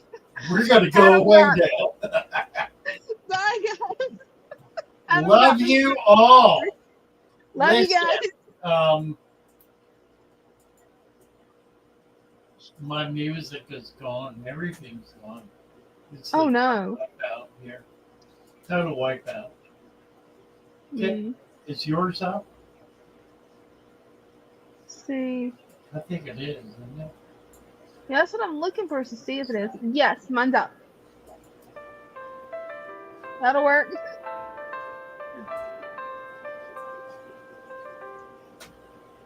Love you all. Love you guys. Bye for now. See you Wednesday night. We're building a food web, a tiny world to see. Leaf litter from nature, providing a home for microflora and microfauna. No longer alone, we collect the leaves, the water and the creatures in ponds, rivers and streams. Our ecosystem features, creating a balance in this underwater land. With every piece connected, our food web will expand. Building a food web in our aquarium today, feeding our ecosystem in the most natural way.